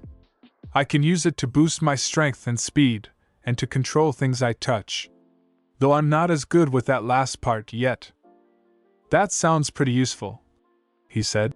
My quirk is solid air. I can exhale air that becomes solid, floating panels. They are relatively hard, but not unbreakable. They are soundproof, though. I considered that. How big can you make them? And can you make them around other things? About 1.5 meters in diameter, Subiraba-san answered. And I haven't really tried. Are they always round? I continued. Maybe they could be shaped with a shaped straw or nozzle. And you said they float. Are they locked in place stationary, or weightless but mobile? Yes, round, but I've never tried anything else. He looked a bit overwhelmed. And no, they are generally locked in place. Well, I've never tried to move them, but other people can't. Sorry, I get a little excited about new and interesting quirks. I chuckled weakly and scratched my cheek. No, those were good questions, he said. But maybe we should talk about what our opponents can do. Right. I nodded. Well, from my class, our opponent is Azuri Tsuyu. She can do anything a frog can do. A frog? Subiraba-san. She can kick super hard, jump very far, cling to walls, has a tongue that's more than 20 meters long and hits like a right cross, can excrete toxin, and a few other things. I said a bit defensively. And beyond that, she's a great acrobat and fighter. Okay, I get it. He nodded. And the guy from our side is Bondo Kojiro. His quirk is called Semidine. It lets him spray glue out of the holes in his face. It is a really powerful and really sticky adhesive, and he can control how fast it dries. I considered. That sounds like you would be a really good match for it. Quirk to quirk, maybe. He nodded. But he's also almost 2 meters tall, and built like a light tank. So I could stop his glue, but I couldn't beat him in a fight. Remember, we don't have to beat him, I reminded Subiraba-san. If you can trap him with your solid air, and put the capture tape on him, he'll be out. So what do you want to? Gentlemen, if you would come with me? All Might strode into the room. He led us outside and down the street, to one seemingly ordinary 5-story building out of a dozen on the block. The tarp wall and dais had been removed, giving us a clear view up and down the street. We have tracked the villains to this building, he informed us. They have a dirty bomb that will destroy the Enter neighborhood and unleash radioactive particles across the Enter town. It will take approximately 15 minutes for the bomb's capacitor core to full charge. You must find and disable it before then. Is the role play really necessary? Subiraba-san asked. All Might coughed and wilted slightly. Good luck, All Might Sensei told us. Then he dramatically lifted up a detonator device and hit the button. So, should we stick together or split up? Subiraba-san asked after All Might left. If it had been just me, or even me with Sue or Cassandra-chan, it would have been easy. Use key detection to find out where our opponents were, and sign for her to follow my lead. I couldn't expect Subiraba-san to trust me like that. Stick together for now, I suggested. That way, if they are together, we won't be fighting 2-on-1. And if they split up, we can either work together to capture whoever we run into, or decide to split up at that point. Plus, they might have used the 5 minutes to build up some traps. But that wasn't in the rules, Subiraba-san protested. It wasn't not in the rules either, I said. Anything goes except hurting each other and destroying the bomb. I'm so lucky he got the hero's side, All Might sighed. So what do we want to do? Subiraba-san asked. How many barriers can you make? I countered. Enough to get us up to the roof? Depending on how big, I can make 3 to 5. He looked up. If I make ones big enough for both of us, I can probably do 4. And then the oldest one fades or breaks? I prompted. He nodded. But will they be expecting that? I mused. Bando-san might, Subiraba-san admitted. I've been using them as a gazelle to get above where the lions can reach. Of course, Shimuka and Sinatori keep shooting them to bring me down. Okay, then we should probably go inside, I suggested. Subiraba-san nodded again. The inside of the building was industrial style. Lots of open space, interrupted by metal support beams, and the occasional plasterboard room. There was a set of stairs and an elevator. I took the lead and quickly ran to the staircase. But it was covered by a layer of glue. Barrier or trap? I wondered, then decided. Trap. You think so? My partner asked. So you would know this won't stop me. So unless Bando-san is acting independently, there is something behind this. Or at least something like a thread to let them know that we broke it. What do we do then? He looked around.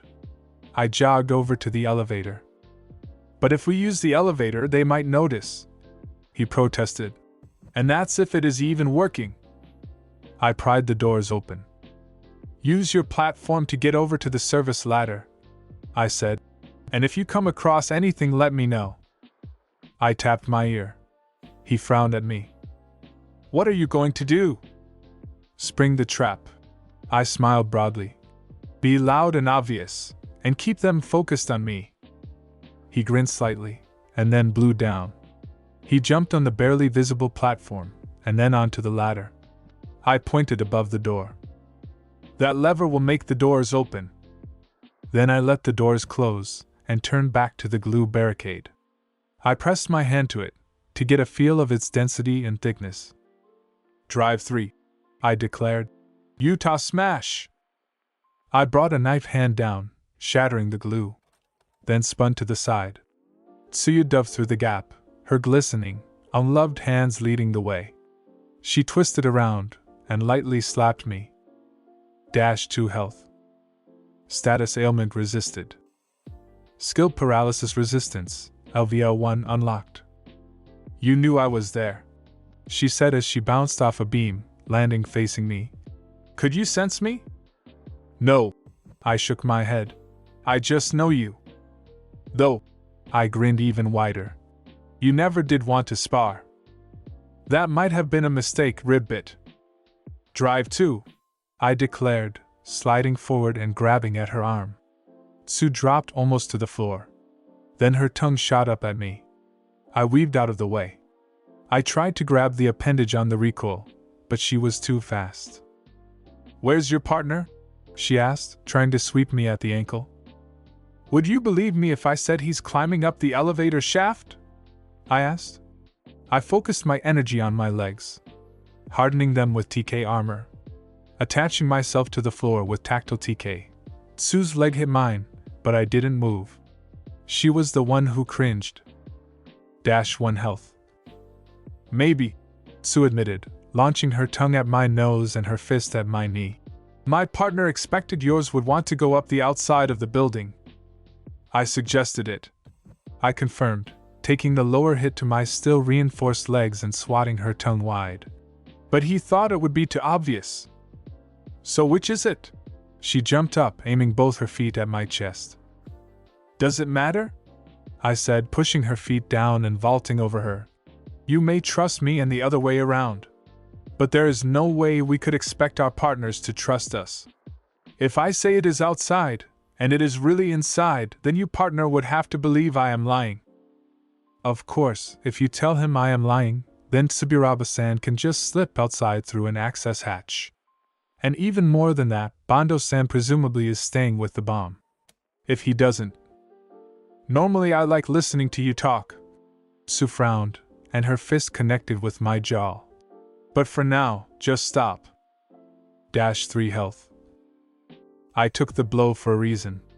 My hand clamped around her wrist, wrapping it in the tape. She responded in kind. But I was prepared for that. I already had a TK field around my wrist, so I just flicked it and the tape loop flew off. Your turn, I told her, as we slid apart to get ready for another salvo. I can't, she gestured, showing the tape was stuck. I don't have TK, Karo. I thought you would have used your oil to keep it from sticking, I said softly. Don't go feeling guilty. Tsuya kicked at me again. -2 health. That's not what I'm feeling guilty about. I offered her a smile. I had to work on that, if I wanted to be like All Might. I hadn't broken off the tape on her wrist from the roll. I spun off another meter and change of the adhesive. Then I reeled in Tsu's captured arm. With drive 2, I was stronger than her. I dragged her to the closest I-beam. I slammed the sticky side of the tape onto it. I pressed down, until a strip as long as Tsuyu or I were tall was attached to the metal. Then I cut the tape free from the roll, and ran towards the stairs. Izuku! I ignored her. By the rules, she was trapped. If she could have cut the steel slab, she could have freed herself that way.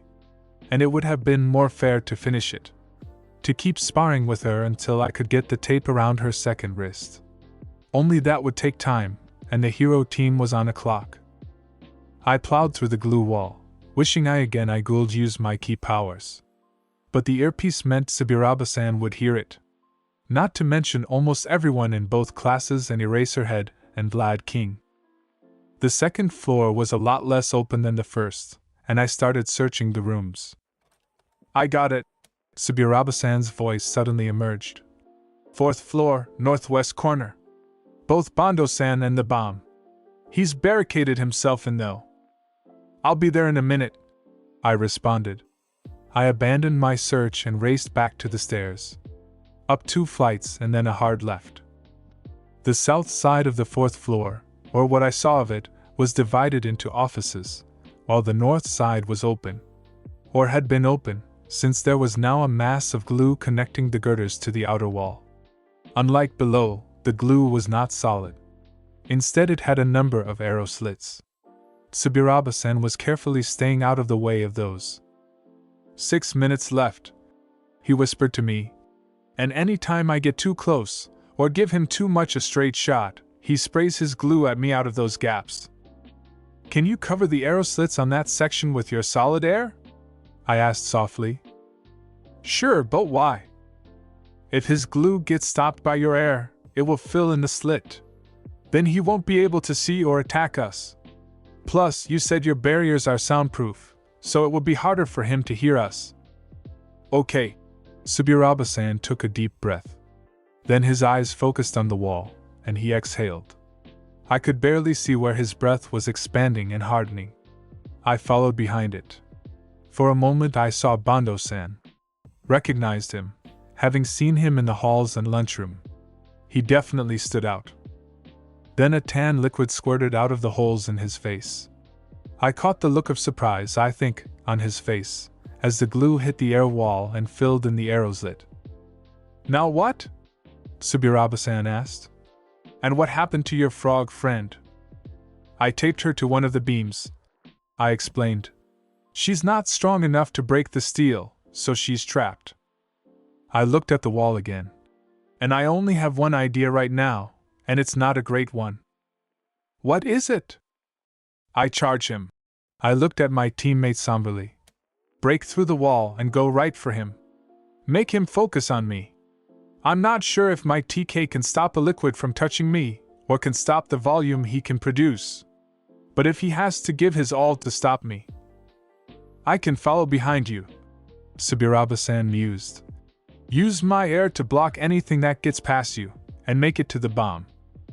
I nodded. Okay, he said. Let's do it. Very good effort, everyone. All Might told the four of us, after we were freed and I was cleaned up. Young Ajri, you showed great skill. Your trap was interesting, if somewhat flawed. Still, if young Midoriya had chosen not to spring it, it may have put you in position to run back upstairs and flank the hero team. Young Tsubiroba, excellent teamwork, and nice use of your quirk for both mobility and defense. And of course, you got the win for your team. Young Bando, also fine teamwork in supporting young Ajri's plan. And a decent defense, though you should have thought more about how young Tsubiroba's power could turn your castle into a prison. But the MVP for this exercise is young Midoriya. Taking out your opponent in a creative way, outthinking the villain team, and even sacrificing yourself to save the day. Definitely the work of a hero. He paused and picked up the box. Now for the next pair, All Might Sensei announced. Team P for the hero's side, and Team G for the villain's side. And if the four of you will excuse me, All Might inclined his head before rushing out. Nice job back there, Sue said to me. You aren't too mad? I asked. I wish you would have at least finished me off. She shrugged. But just getting me out of the way, not wasting time. Like All Might said, it was a good idea. I let out a sigh of relief and we joined our former partners in watching. We couldn't see the waiting rooms for the classes. But the hero team's waiting room was on one monitor, while another showed All Might waiting for the villain team. Ashido-sen flounced into the hero team room, and was joined moments later by a tall, bestial student. If not for his costume and glasses, he might have looked like a bear. Or a small Bigfoot. Shishida, Subiroba-san noted.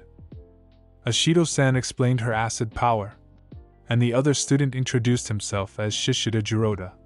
He explained that his quirk, Beast, let him increase his size, speed, and power in return for becoming more aggressive and less intelligent. On the villain's side, Kirishima reached All Might first. They were joined by a slender girl, a bit taller than me, with short gray hair. Follow me, young villains. All Might led them to a different building. The girl introduced herself as Yanagi Reiko. She explained that her poltergeist quirk could move objects telekinetically, but only if they weighed less than she did, and were within a meter. Kirishima explained his hardening quirk. Then he suggested that she just hold the bomb in the air. She countered that Shishida-san would be able to reach it. Then he suggested they take a page from us, and hide it in the elevator shaft. She considered that more fully. What do you think? Suya asked me, and I noticed Bando-san listening as well, though it was hard to tell with his non-standard face. Kirishima is at a disadvantage against Shishida, I said. He is strong, but Shishida seems to be stronger and quicker. I don't think Shishida's beast power can hurt Kirishima. But get the capture tape on him? That's easy. And if Ishido was listening, she'll have heard my advice to you, and can use her acid to keep them from even sticking the tape to her. So the hero team seems to have the advantage. I do like the idea of hiding the bomb in the elevator. Subiraba-san, do you know if poltergeist works through walls? I don't know, he answered blankly. If it does, they could have her stand close to the elevator shaft, but outside it, and hold the bomb up from there, I explained.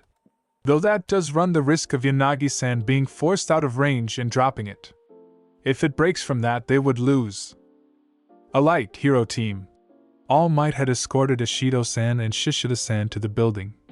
Those dastardly villains are trying to blast their way into a corporate safe, containing both oodles of cash and weapon design documents.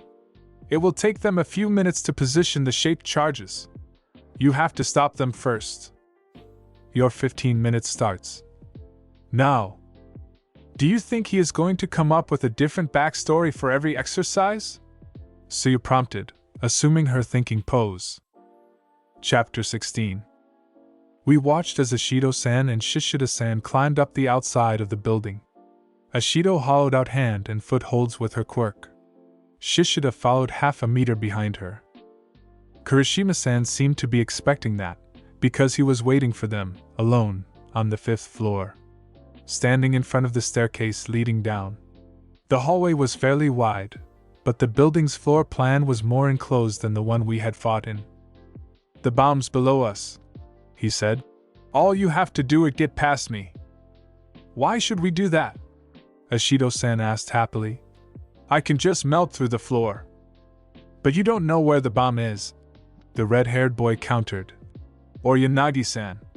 Remember, if either of you damage the bomb, we win. So whether you melt through the floor or you smash through it, all Yanagi-san has to do is move the bomb under you. Bomb breaks our victory. Fine. Shishida-san adjusted his glasses. But do you honestly think you can defeat both of us? I don't have to. Kirishima smirked. All I have to do is hold you off for 11 minutes and change. Sounds pretty manly, right? Kirishima-san and Shishida-san exchanged a series of attacks. Kirishima's style was far rougher, though he made up for it by seemingly not caring if he was hit. Shishida-san, on the other hand, started off fighting in a fairly skilled manner. But with each series of blows, he got a little bigger, a little quicker, a little shaggier, and a little less refined. Ishido-san, meanwhile, was trying to slip past them. Literally, using some sort of mild yet slick version of her acid, she was sliding around behind them, trying to find an opening. Kirishima's statement had apparently stopped her from using a stronger acid. And given their close combat, she couldn't splash our classmate without hitting her partner. Kirishima seemed aware of this, and kept himself carefully in position to block her. Then Shishida-san landed a heavy uppercut to Kirishima's chest, throwing him back. Kirishima was a bit slow to recover, and Ishido shot down the stairs as Kirishima returned to his feet. Suyu frowned and vocalized suspiciously. So you saw it too? I prompted, causing both 1B students to turn and look at us. Did you catch that? Mashireo prompted Cassandra. The other martial artist nodded broadly. What do you mean, Kendo? The plain boy with the enormous ego asked his classmate. The red guy didn't dodge, the karate expert answered. Or even tried to stop himself or recover. He let the pink girl through. When Ishio-san exited the stairs onto the 4th floor, she discovered what those of us watching already knew. It was a set of glass offices. The floor was not technically open, but you could see pretty much the entire level. She's not here, she yelled back up the stairs, forgetting or ignoring her earbuds. She's not! Shishida-san growled and glared at Kirishima. You said if we got past you, she would be down there. First off, villain. Kirishima-san pointed at himself and grinned. So why did you trust me in the first place? Second, maybe Yanagi-san decided not to go with the plan. Maybe she didn't trust me to hold you both off, so she ran. You would know her better than I do. She does talk a lot once she gets going, but I don't know if she's a good teammate or... Shishida-san roared as he rammed his shoulder into Kirishima's chest. I almost felt that. His reinforced skin didn't even flex from the blow. I guess that means you might be in the same league as my grandma. Shishida-san continued to hammer away at Kirishima-san. My classmate was being forced back, forced to block, and not able to counter. Then I noticed a triumphant flash in his eyes. Tsu must have caught it, too, because she tensed. No, Kirishima said firmly. Shishida-san wound up for a heavy right cross with the full weight of his now monstrous body behind it. Kirishima dropped and rolled to the side. The elevator doors opened. The bomb floated out, directly into the path of Shishida-san's fist. The plastic case cracked and then shattered. The electric timer, still counting, tumbled to the floor. Shishida-san's eyes widened as he snapped back to his senses. The hero team has destroyed the bomb, All Might announced. The villain team wins. That was a neat trick, Yanagi-san told Kirishima as she hopped out of the shaft, getting him thoroughly agitated, forcing him to break the bomb. I could only do it since you told me about his power, Kirishima told her. And it was your idea to get Ashido out of the way. Still, using the rules like that, Yanagi-san mused. Well, Kirishima grinned. It has only been a week, but watching that guy starts to twist the way you think. Tsuyu patted me comfortingly on the shoulder. She also didn't look at me, so I couldn't see her grin. Next match will be Team J on the hero's side, All Might announced, and Team I on the villain's side. Kirishima and company had joined us in the monitor room. All Might praised the villains for their plan and teamwork, and he critiqued Ashido-san for not doing more, and Shishida-san for losing control. In the hero room, Tokoyami-san met up with a tallish guy, with short black hair, dark eyes, and a modest build. He was wearing a loose windbreaker over dark pants and t-shirt. Good afternoon. I am Tokoyami Fumikage of Class 1A. And this is my quirk, Dark Shadow. The shadow rose up from the floor and waved before vanishing again. Nice to meet you, though I think I saw you during the practical exam, the other boy said. I am Kaibara Senator and my quirk can't introduce itself, but it is called Gyrate. It lets me rotate various parts of my body like a drill. Kaibara-san held up his right hand, and his fingers started to spin in place. While I'm using my quirk, whichever part of my body is spinning is stronger than normal. I can drill through wood and concrete, but not rock or steel. Tokoyami-san considered that. My dark shadow is partially autonomous, and can become solid or intangible at will. And as for my classmate who will be our opponent, All Might led the two villains to another new building, then left to return here. Hey, my name's Siro Hanta. He seemed a bit nervous from interacting with a cute girl.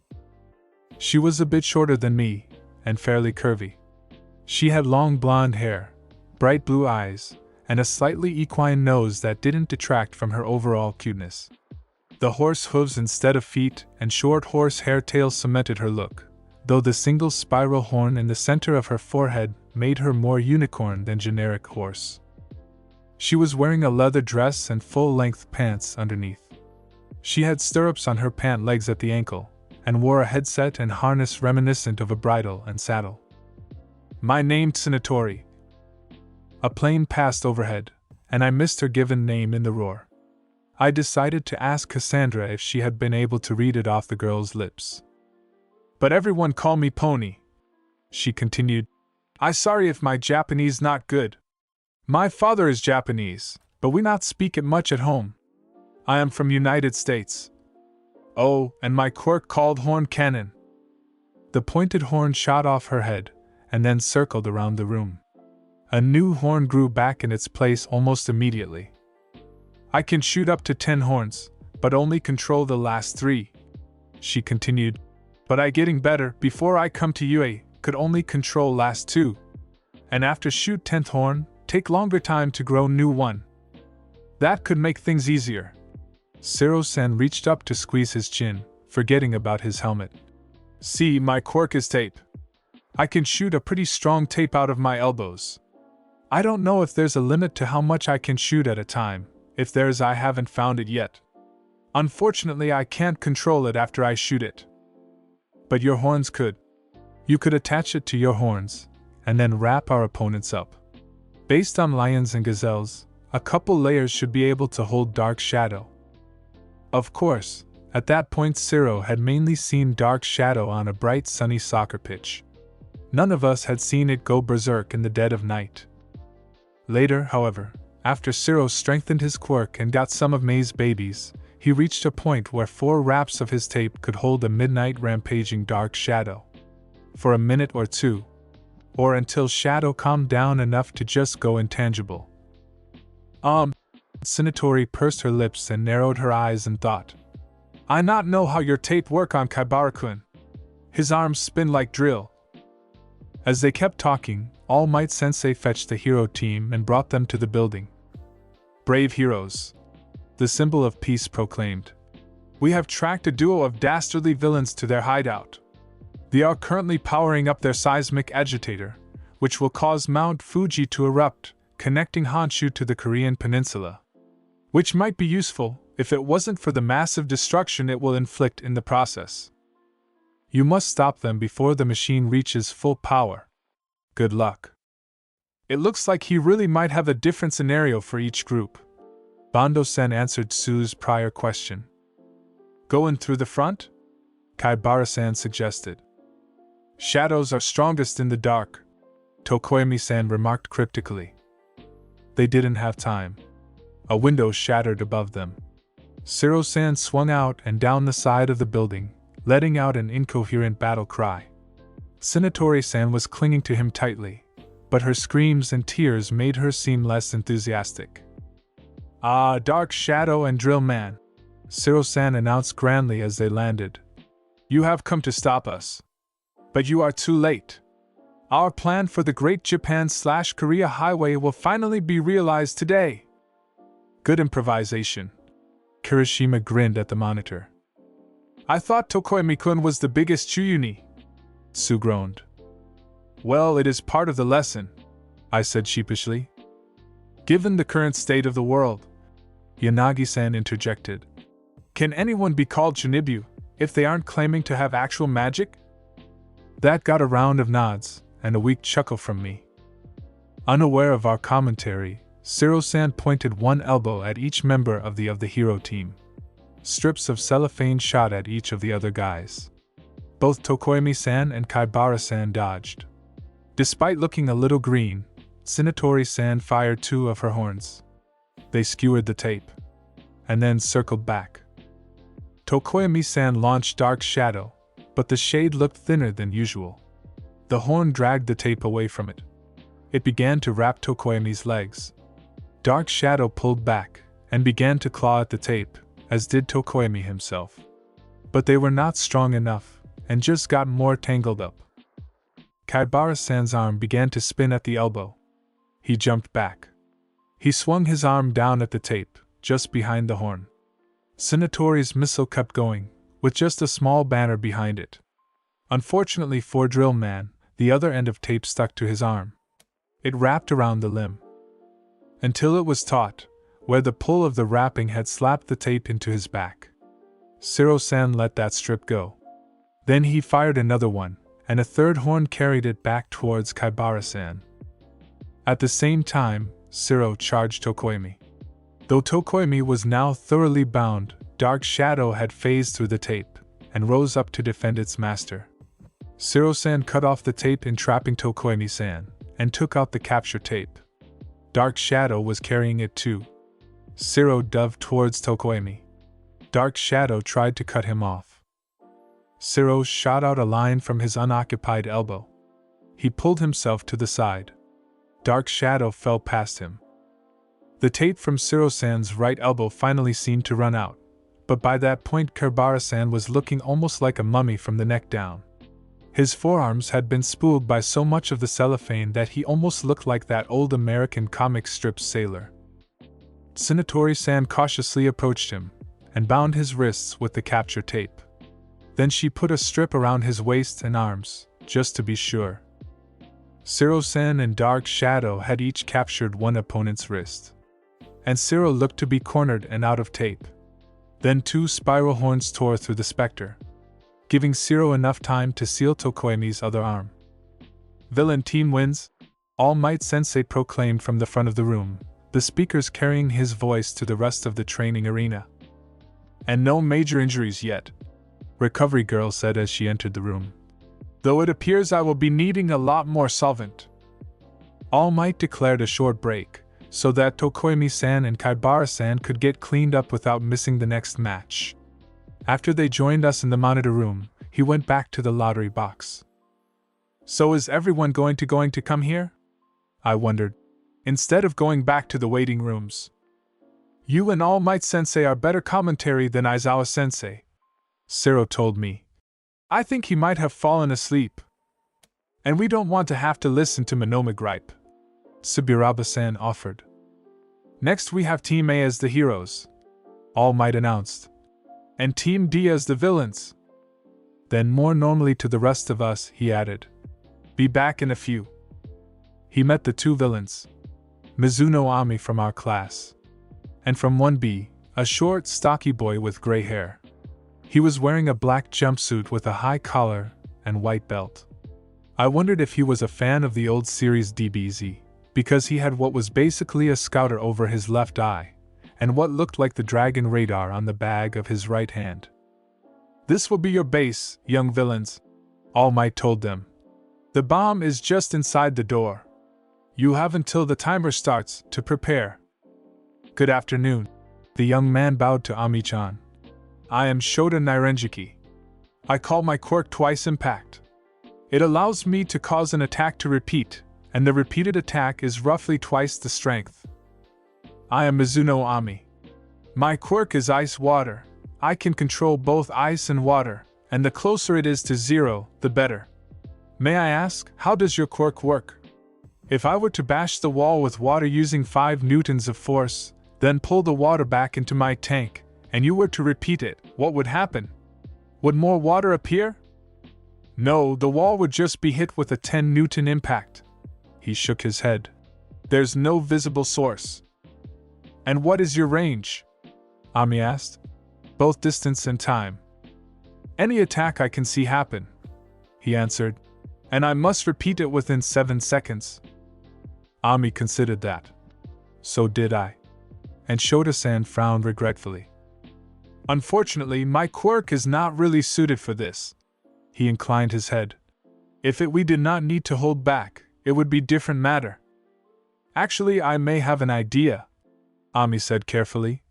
"But first, can you tell me about your classmate on the villain team, and then I will do the same?" "Wow!" Ochako-chan exclaimed.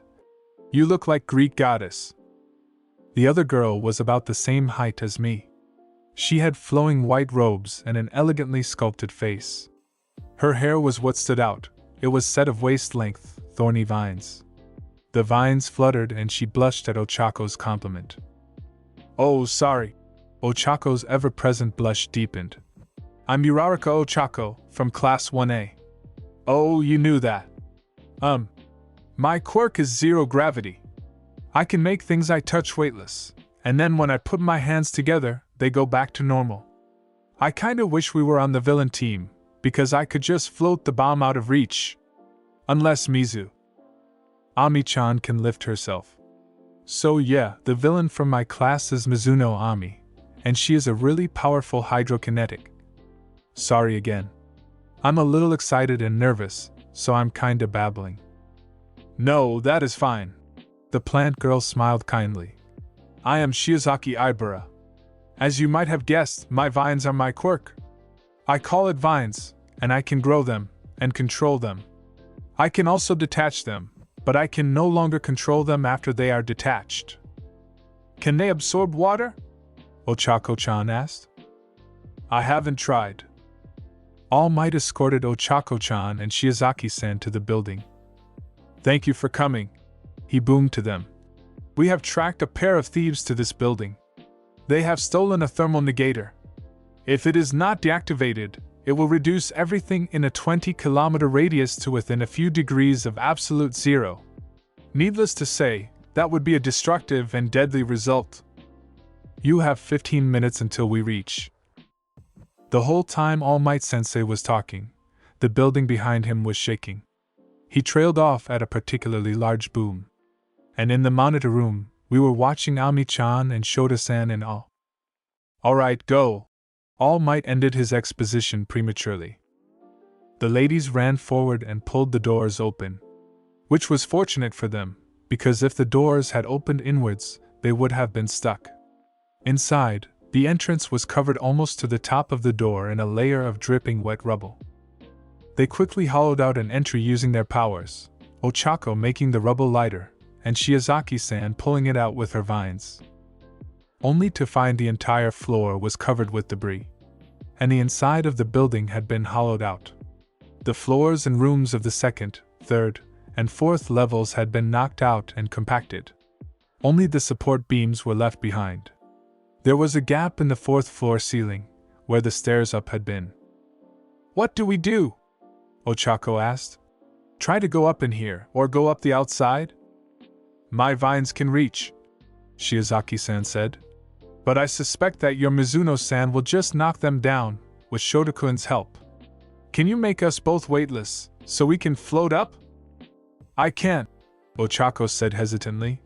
But I get nauseous when I use my power on myself. I'm still working on that. Plus, you would have to pull us up. Otherwise it would be too slow, and they would be able to stop us. Shiozaki-san considered that. How strong are your vines? Ochako asked, looking around. Like how much can they lift strong, not how much damage can they take strong. I would not expect them to be able to arm wrestle Midoriya-san. But they should compare to anyone without a quirk to enhance their strength. Ochako reddened and mumbled something. Then she lightly slapped her hands against her cheeks. She picked up a section of steel I-beam.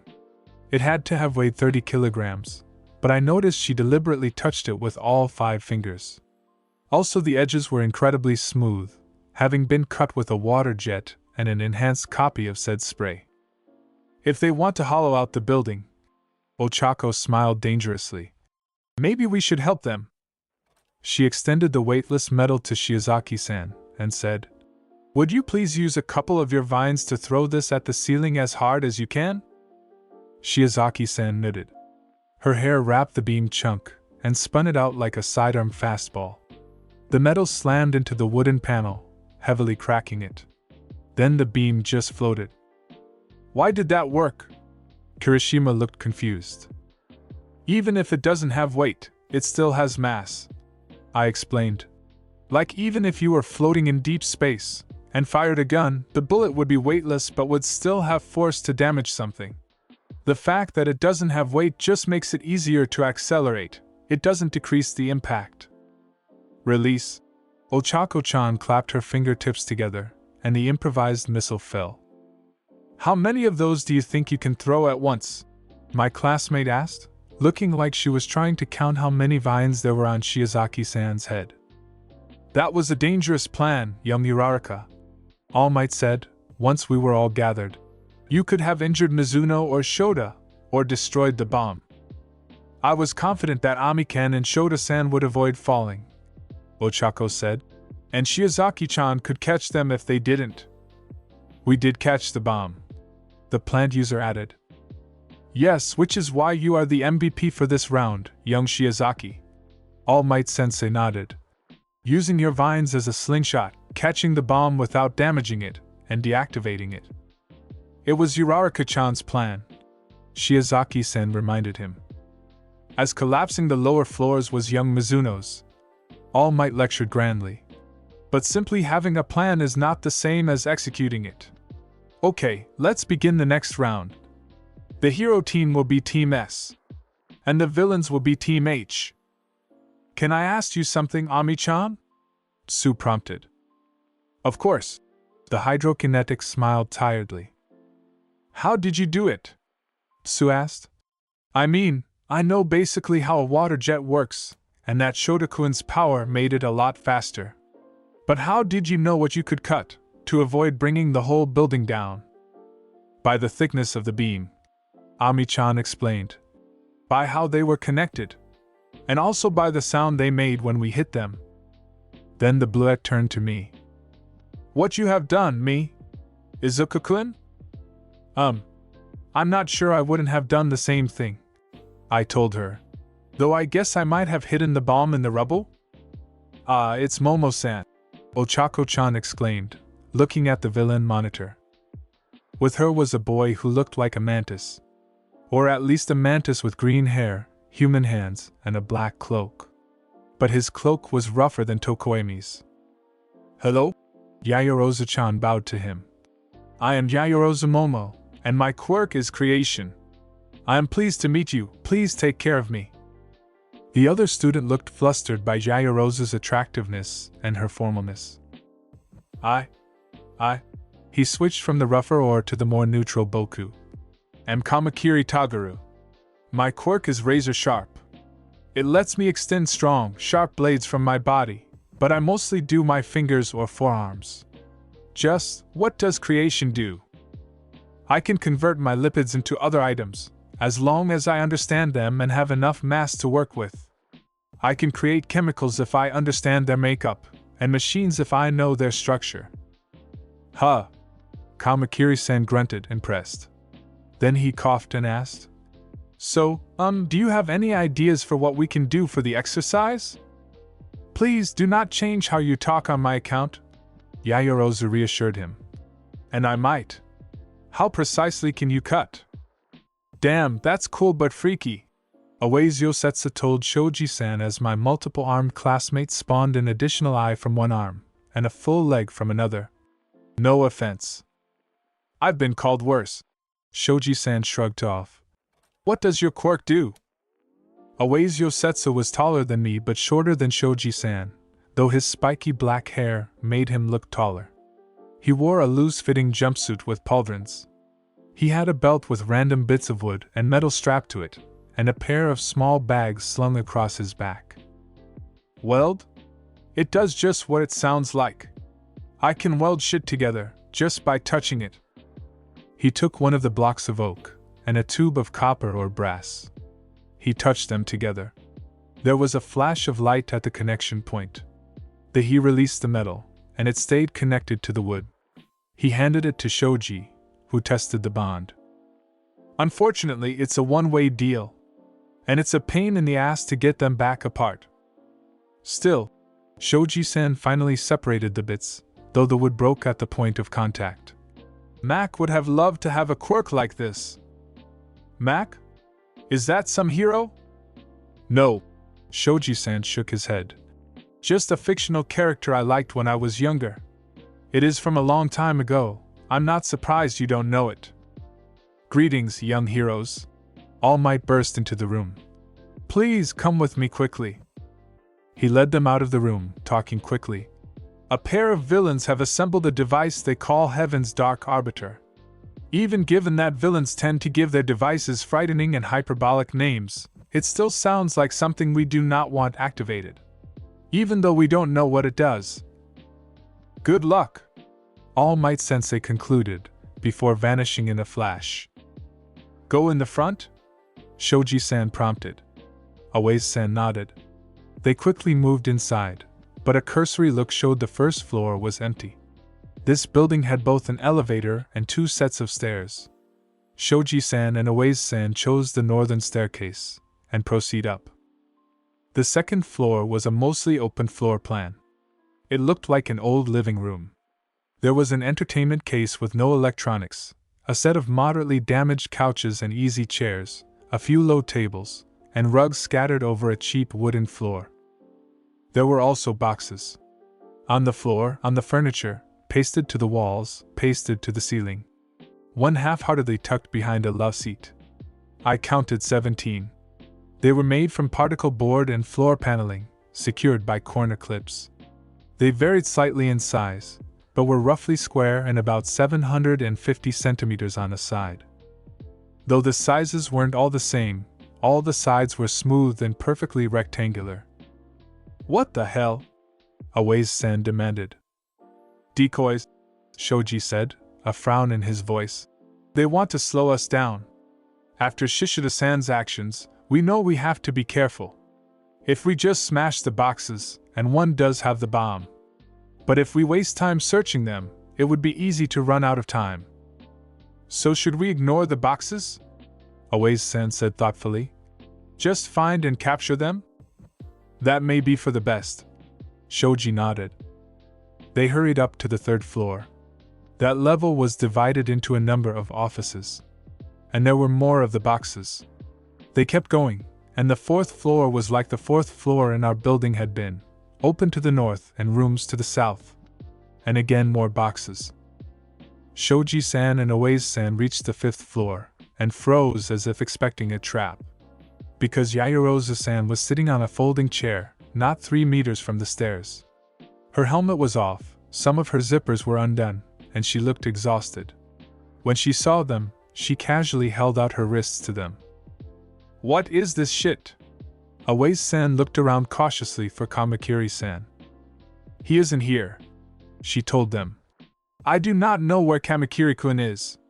And I am spent from making the boxes and their contents. Too much so to fight you. So you may capture me, but I cannot and will not tell you anything." "Damn it," Awase-san growled. But Shoji looked at her through narrowed eyes. "Contents?" he prompted. Of course, we had been able to watch as Yaoyorozu manufactured digital clocks that looked very similar to the bomb. Made stink bombs and flash grenades. Even just some pillows. And also the clips to complete the boxes and glue to put them on the walls. Beyond the insides of the boxes, she had also made some rugs in addition to those originally in the building, to cover up the holes in the floor as simple pit traps. She didn't answer him, and instead just gave both guys a mild yet knowing grin. Shoji-san sighed, manifesting 3 separate mouths to do it. Then he wrapped Yaoyorozu's wrists in the capture tape, just to be sure. "You think he's moving the stupid things around?" Awase-san asked, as they went back down. "Unless he is just hiding to ambush us," Shoji decided. The question being, do we dare split up? The answer was yes, they dared. And no, it was a bad idea. Kamakiri-san was actually in one of the boxes on the second floor. As soon as Awase-san opened it, the Matisse boy tied his wrists with the tape, covered his mouth with it, and then forced him into the box, before closing it again. Then hid in the first floor stairwell.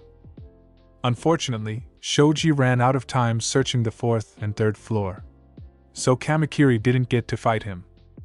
"Young Shoji," All Might Sensei lectured us. "Excellent job using your quirk to check the boxes, and avoid the worst of the traps and fake bombs. Though you might have gone quicker.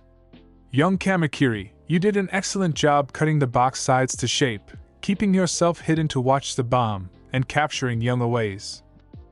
But the MVP this round is young Yaoyorozu, for coming up with the plan, executing it, and sacrificing herself to both buy time and press the heroes into following where she was leading. Well done." Awase-san scowled, but couldn't deny he had just followed Shoji's lead, triggered 2 of the trapped boxes, and ultimately gotten himself captured. "Well then, for the next round we have Hero Team C, Misaka Mikoto and Shimuka Hikari, versus Villain Team R, Todoroki Shoto and Fukudashi Manga." "Why didn't he announce the teams for the other rounds?" Suya asked me. "Well, it only takes a few seconds for the teams to get together," Ochako-chan noted. "Actually," I said sheepishly, "I think it took Aizawa-sensei until now to record them all. 4 days earlier." "Seriously though, how did they do it?" Jaira Kyuka groused to her classmates and friends-to-be. "You said that Ajiri-chan and Midoriya-kun already knew each other, and have been training together, right Mikoto?" The brunette electrokinetic nodded, as did Mizuno. "But they've only known Kane-chan for 4 days," Kyuka continued. "And their teamwork aside, their physical growth is abnormal." "Maybe," Ami mused. But you might not think that if you knew Midoriya as well as I do. His physical growth over the past year has been astounding. Wait, Toru waved her hands. Just how short was he? He was only a centimeter shorter. The blue-eyed shook her head. No, I meant his musculature. His muscle mass and flexibility have both grown by leaps and bounds. But his power is telekinetic, Momo protested. Maybe he is using it on his body? Mikoto suggested. Like I can use my electricity to twitch my muscles even when I'm sitting. That's why I'm stronger than I look. Maybe he did something like splitting his muscle tissues and stretching his tendons with his power? That's not exactly how it works, Ami interjected. But something similar might be possible. And then maybe he could do the same thing for someone else? Ochako suggested. Like for Kane-san. Or for us? But his power is tactile telekinesis, right? Kyuko smirked. Meaning it has a short range, and he has to touch whatever he is manipulating. Wait. Ochaka's eyes widened. So, Ami's jaw dropped. Maybe he gave them empowering massages? Toru suggested brightly. Massages? Ami, Ochaku, and Mikoto all gasped in unison. Then the door opened, and all 6 girls turned to look. Hello? The subject of their conversation looked at them cautiously. Sorry if I'm a little late. He looked ready to run. That wouldn't do.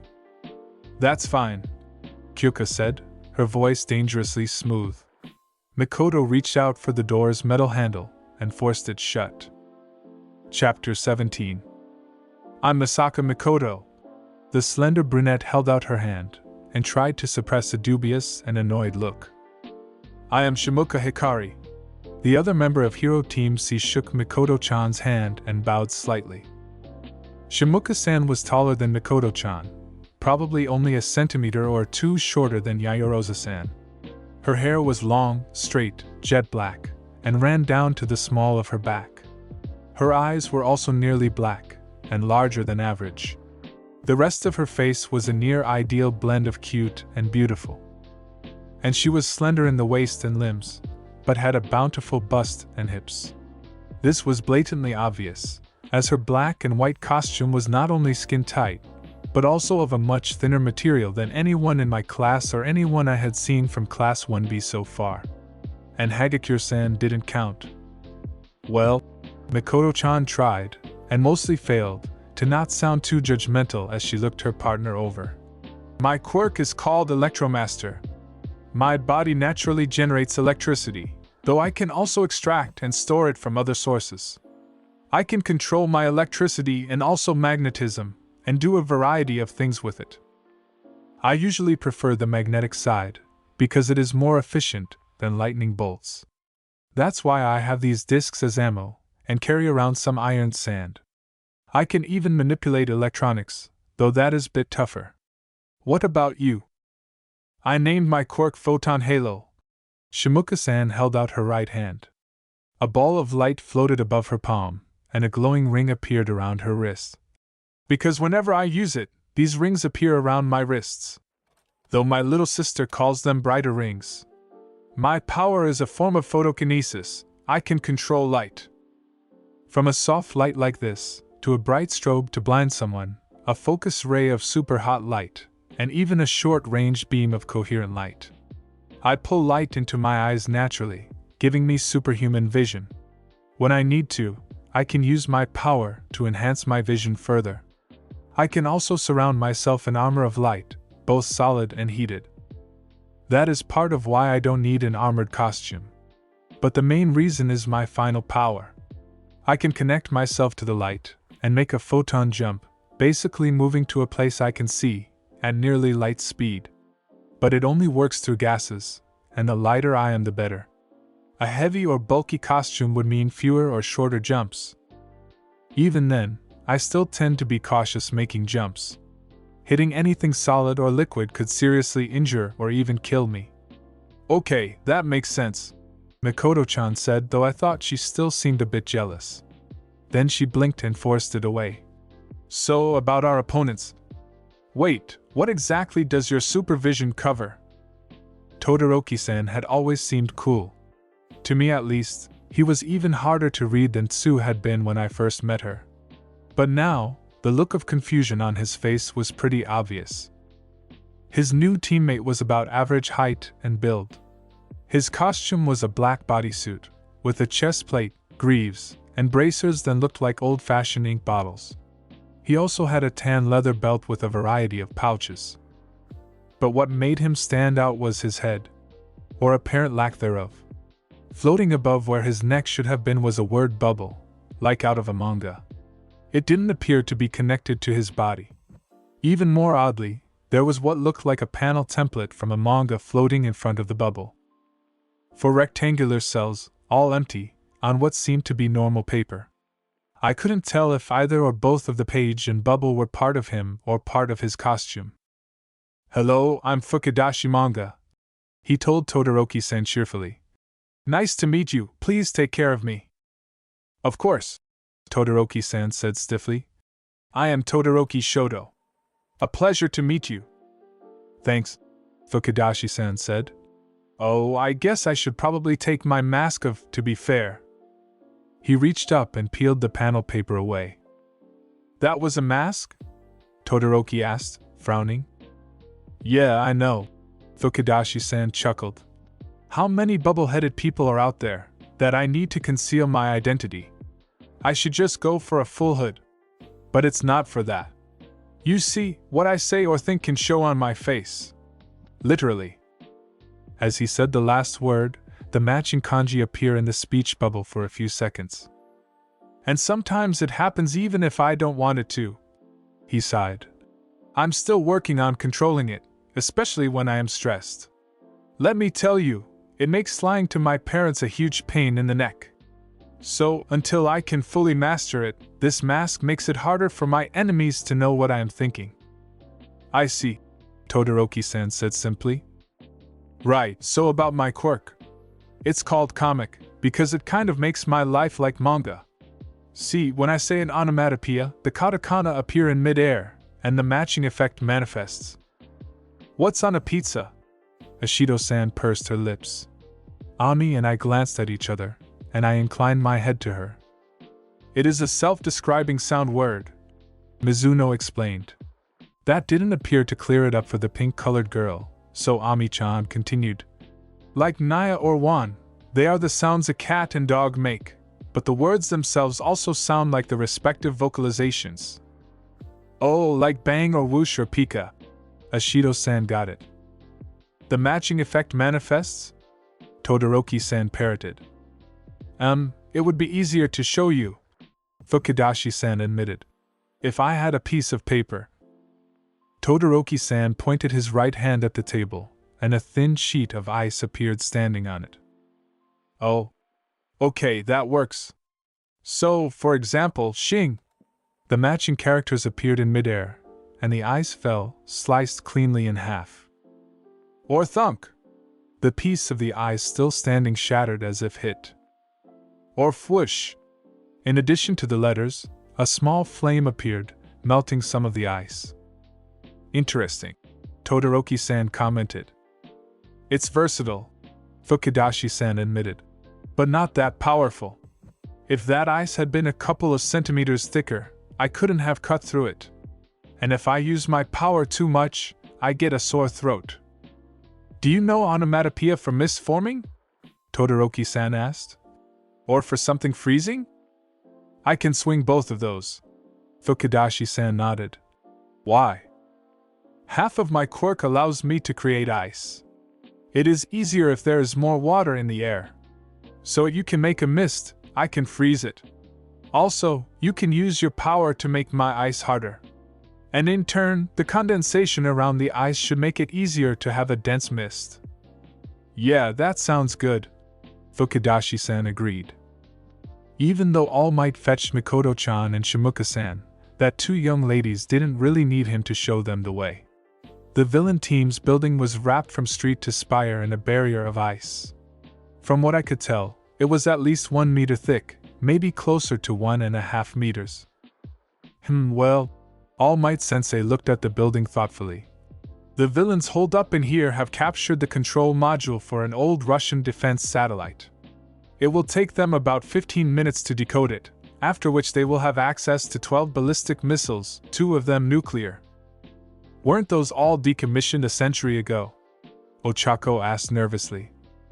Officially, Yaoyorozu-san said carefully. So it doesn't matter if we destroy it, right? Mikoto grinned. Sure. All Might smiled broadly. Just so long as you find it acceptable that the failsafe will cause the satellite fire at the last location the module transmitted from. The electrokinetic frowned. Just because I am giving you a scenario like what you might encounter in the real world. All Might told them brightly.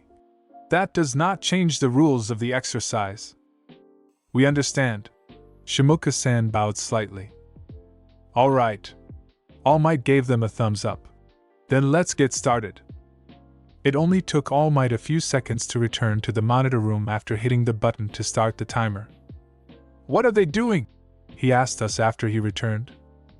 Nothing, Shishida-san noted, adjusting his glasses. The villain team is guarding the bomb and waiting for the heroes to make their move. And the heroes are just staring at the building.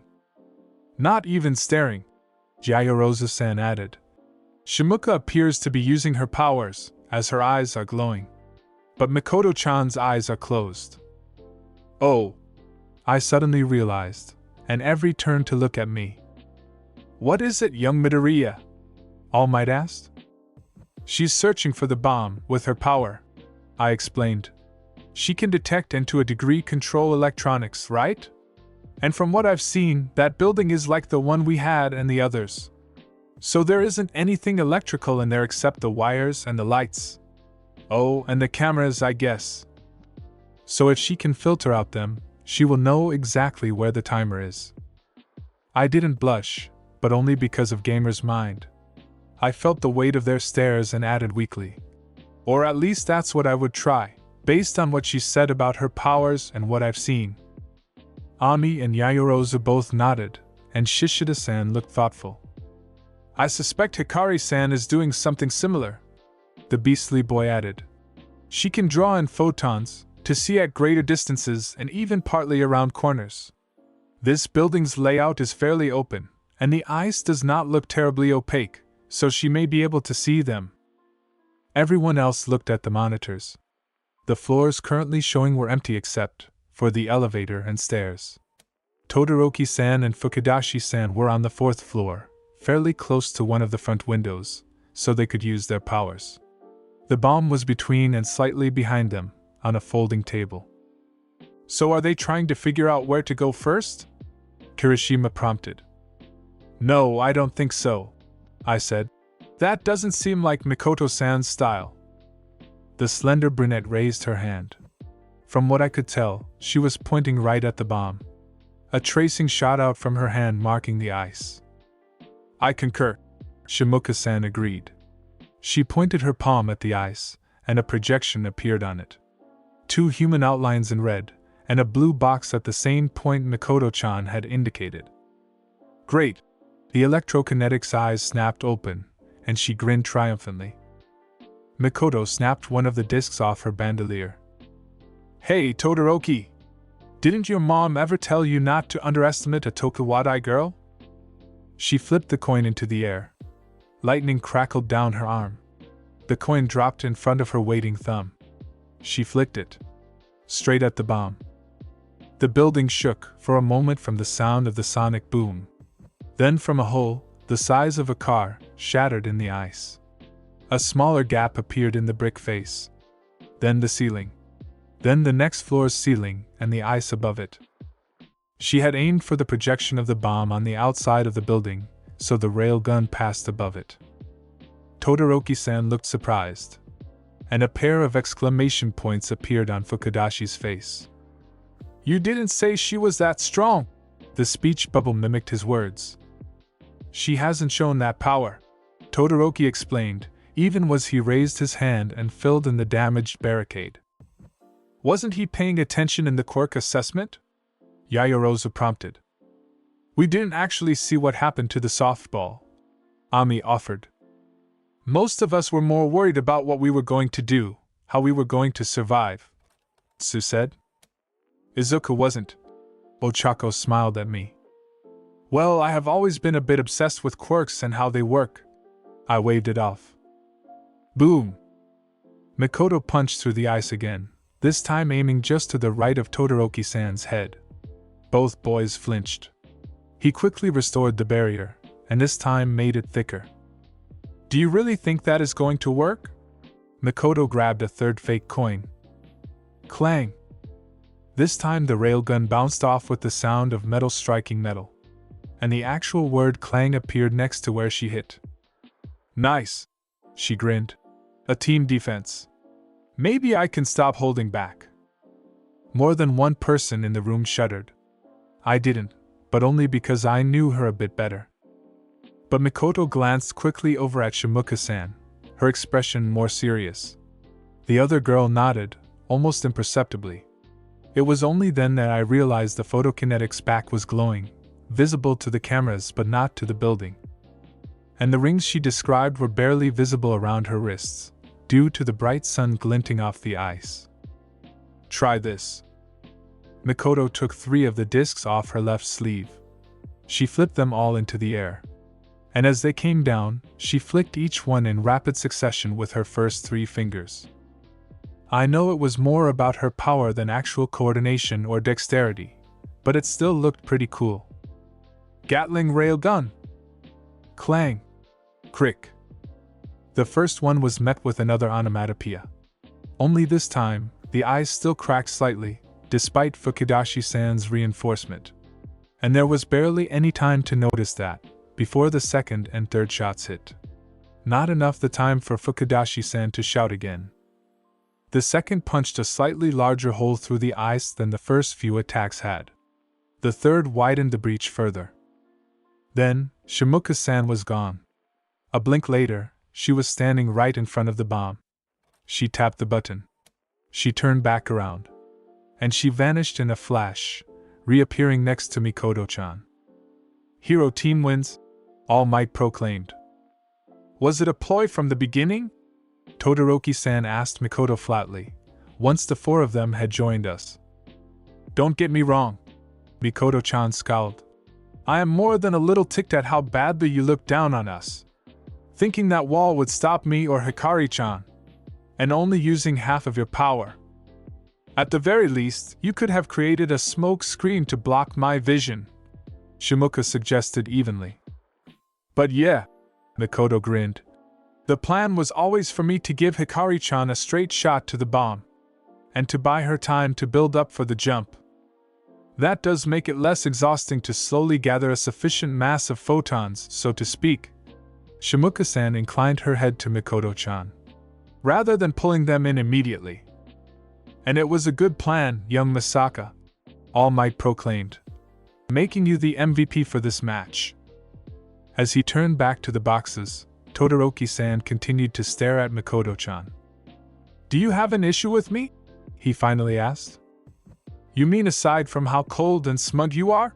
She barked. He didn't respond. She closed her eyes, tilted her head down, splayed her fingers of her left hand across her forehead, and sighed. Look, I guess I shouldn't hold what your parents did against you, she admitted, especially when I don't have all the facts. What did my parents do? Todoroki sounded interested, and maybe a little worried. They got married. Mikoto frowned at him. Your mom had a great career as hero ahead of her.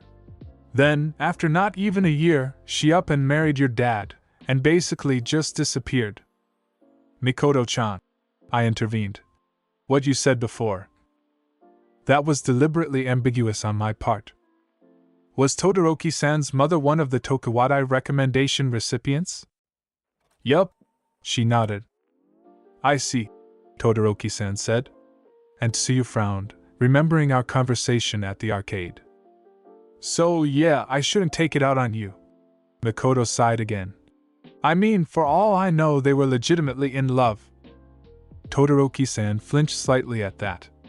I don't know if anyone else noticed, but no one called him on it. The next match was fairly short and fairly quick. Team L was the hero team. It consisting of Ojiro-san, and a member of Class 1B named, ironically, Tetsu. Tetsu-san was wearing a short-sleeved chainmail shirt and pants, but his arms and feet were uncovered. He had the power to turn into iron. His armor had an arrow-like symbol on the chest and sleeves. Ashido-san thought was the male symbol, but Ami-chan explained was the alchemic symbol for iron. All Might gave them the task of stopping a pair of villains before they could upload stolen weapon plans onto the internet. The villain team was Team E. It consisted of Cassandra and a girl from 1B named Komori Kinoko. Cassandra-chan's partner was dressed like a mushroom witch, and that was her power, the ability to make mushrooms grow places. The majority of the match was simply Cassandra, sparring with the two guys with some difficulty. She probably could have handled Ojiro-san alone. She didn't appear to be able to hurt Tetsu-san, but he wasn't a match for her in speed or skill. Together, they were slowly overwhelming her. Ultimately, Cassandra-chan was just holding them off. Komori-san covered them with enough mushrooms that they couldn't move. Then they moved in and taped the boys' wrists. Komori-san said that the fungi would disappear after a few hours, but Recovery Girl insisted on taking them to the nurse's office, in case they were allergic. All Might awarded Komori-san the MVP, and went into the box again. This time, the heroes will be Team N, he announced, and the villains will be Team T. Aoyama-san clomped into the heroes' meeting room. He was joined a moment later by another blonde boy with bright blue eyes. The Class 1B student was a little taller than Aoyama-san, and wearing a tuxedo with long tails, and a bright blue necktie and kerchief in the breast pocket. There were 3 small clocks on his belt. The other boy appraised Aoyama dubiously. "Hello?" the other boy said haughtily. "I am Monoma Nito, Class 1B Seat 4. My quirk is Copy.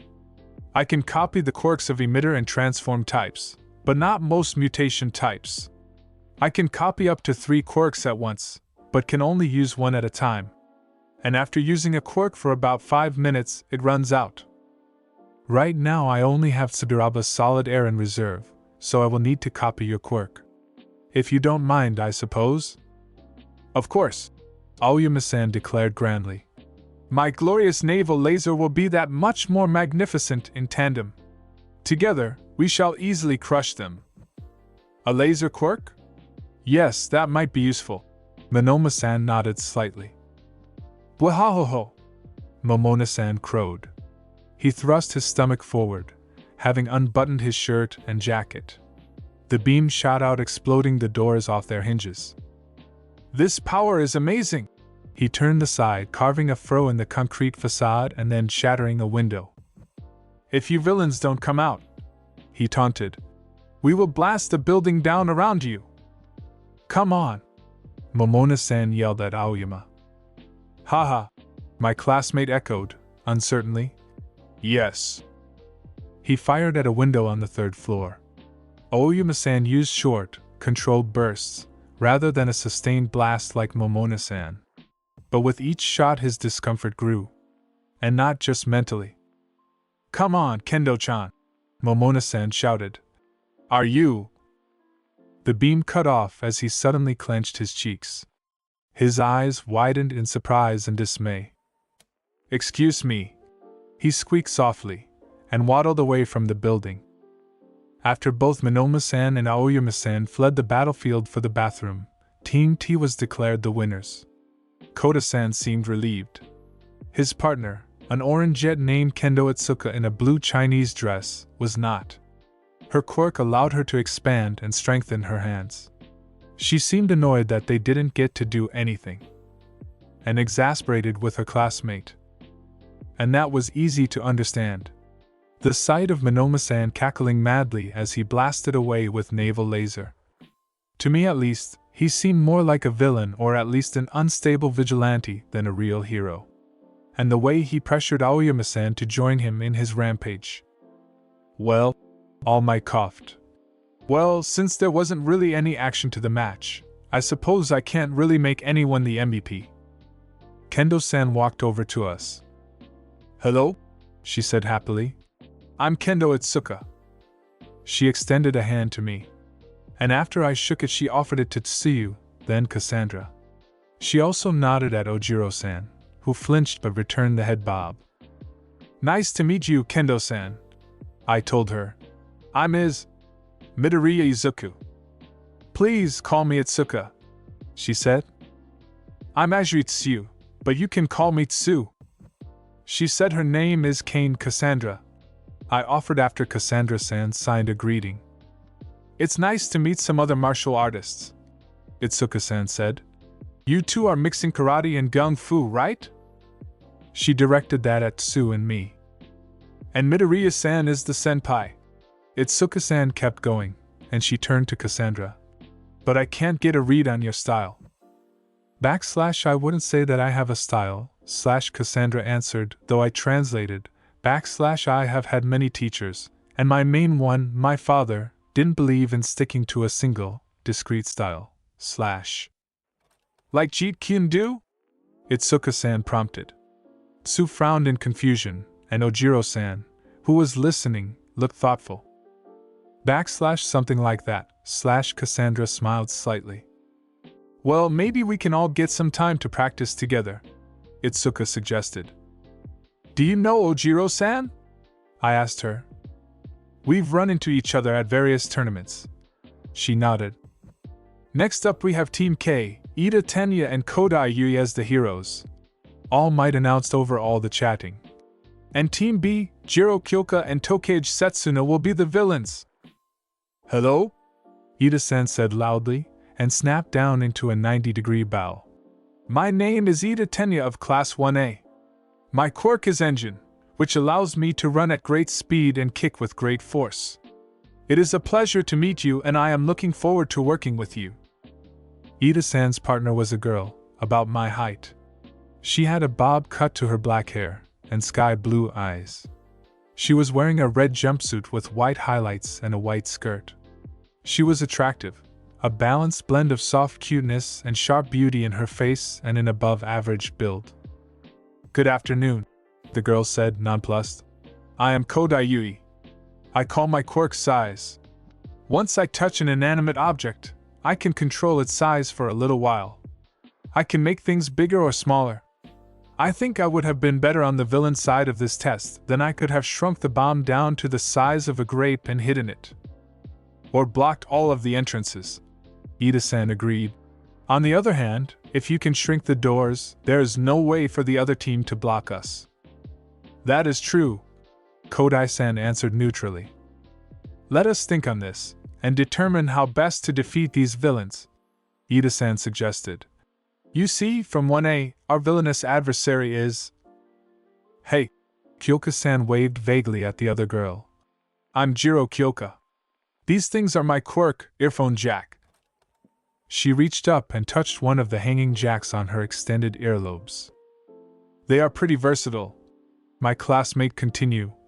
They can extend all the way down to my feet, and I can control them about as well as my arms. The jacks are hard enough to pierce wood or concrete, and I can hear and transmit sound through them. That's what my costume is for, converting that sound to a sonic attack. Though I'm nowhere near Mike-sensei's power yet. Cool, her partner said. The other girl was taller than Kyoka-san, but still shorter than me. She had shoulder-length green hair and a slender build. Slender, but no so much as Kyoka-san. She was wearing tight suit of blue, lizard-scale material, including a mask over her eyes.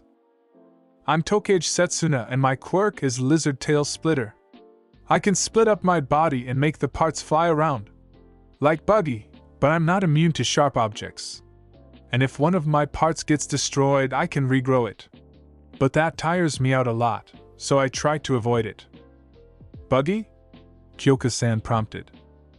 A character from a really old manga. Tokage-san waved at Ask your nerd friends. I shuddered at that. Anyway, Tokage-san said, I was thinking about what your classmate said about floating the bomb. What if I just attach my hands and carry the bomb up really high? I don't know. Kyoka-san considered it. Will that work against the other person from your class? It might be okay against Deku. His quirk makes him fast. Unless he can use his speed to jump really high. Probably. Tokage-sen thought about it. Yui-chan might be able to shrink something to throw it, then expand it. But if she knocks the bomb out of my hands, who would All Might Sensei decide had broken it? My biggest worry, Kyoka-san said, is that Deku will just dash in and capture us before we can do anything. You said he's fast. Tokage-sen frowned. Is he supersonic? No. Kyoka-chan tapped a speaker. No, he isn't. And if you can carry the bomb with your detached parts, then the tape should be no trouble, right? The villains won, fairly easily. Kyoka-chan blasted Ida-san and Kodai-san, keeping them distracted and off balance with a noise we could hear all the way over here. Tokage-sen floated her ears up above the building, so it wouldn't have as much of an impact on her. Then she tied them up while they were doubled over in pain. Oh, and All Might's story for that match was that they were part of a villain gang that split up, and they were just using a normal bomb to try to kill their former comrades. He declared Kyoka-sen the MVP for the plan and use of her quirk. That left only 4 players. Last round, All Might proclaimed. Hero Team Q, Penryu Madara and Hananuki Juzo vs Villain Team F, Hagakure Toru and Rin Hiryu. Emo-chan frowned as she walked into the hero's room. Her teammate was wearing what looked like a suit of sci-fi power armor. Robotic-seeming orange and black plates covered him, including a helmet with some straw-like hair sticking out. Hello? He said. I'm Hananuki Juzo. My quirk is softening. Just like it sounds, I can make things softer. I can make rocks into anything from stiff clay to almost liquid, like quicksand. Oh, and my classmate, Rin-kun, he can grow armored scales, and even shoot them off his body. Huh, Emo-chan grinned. A scaled-up Hiryu. I always wanted to fight a dragon. And he's even called Rin. Oh, I guess I should introduce myself, too. I'm Penryu Madara, and my quirk's caliber Z. It lets me control swords. She waved her hand and 3 swords appeared floating in the air in front of her. In the middle was the one she had shown us earlier, a long sword with an extra wide blade at the base with red decorations and a red grip. The second was a katana with a white cloth-wrapped hilt. And the third was a shorter kukri-style, Damascus blade. This is Clarent. She touched the largest blade with a gentle smile. My dad made it for me, before he died. This one, she pointed to the katana, is a test blade made by a Canadian blacksmith. And the kukri was made by my father and Aunt Rin. But neither of them are as good Clarent. She used the English word father, which caught my attention. Wow. So only 3, or do you have others?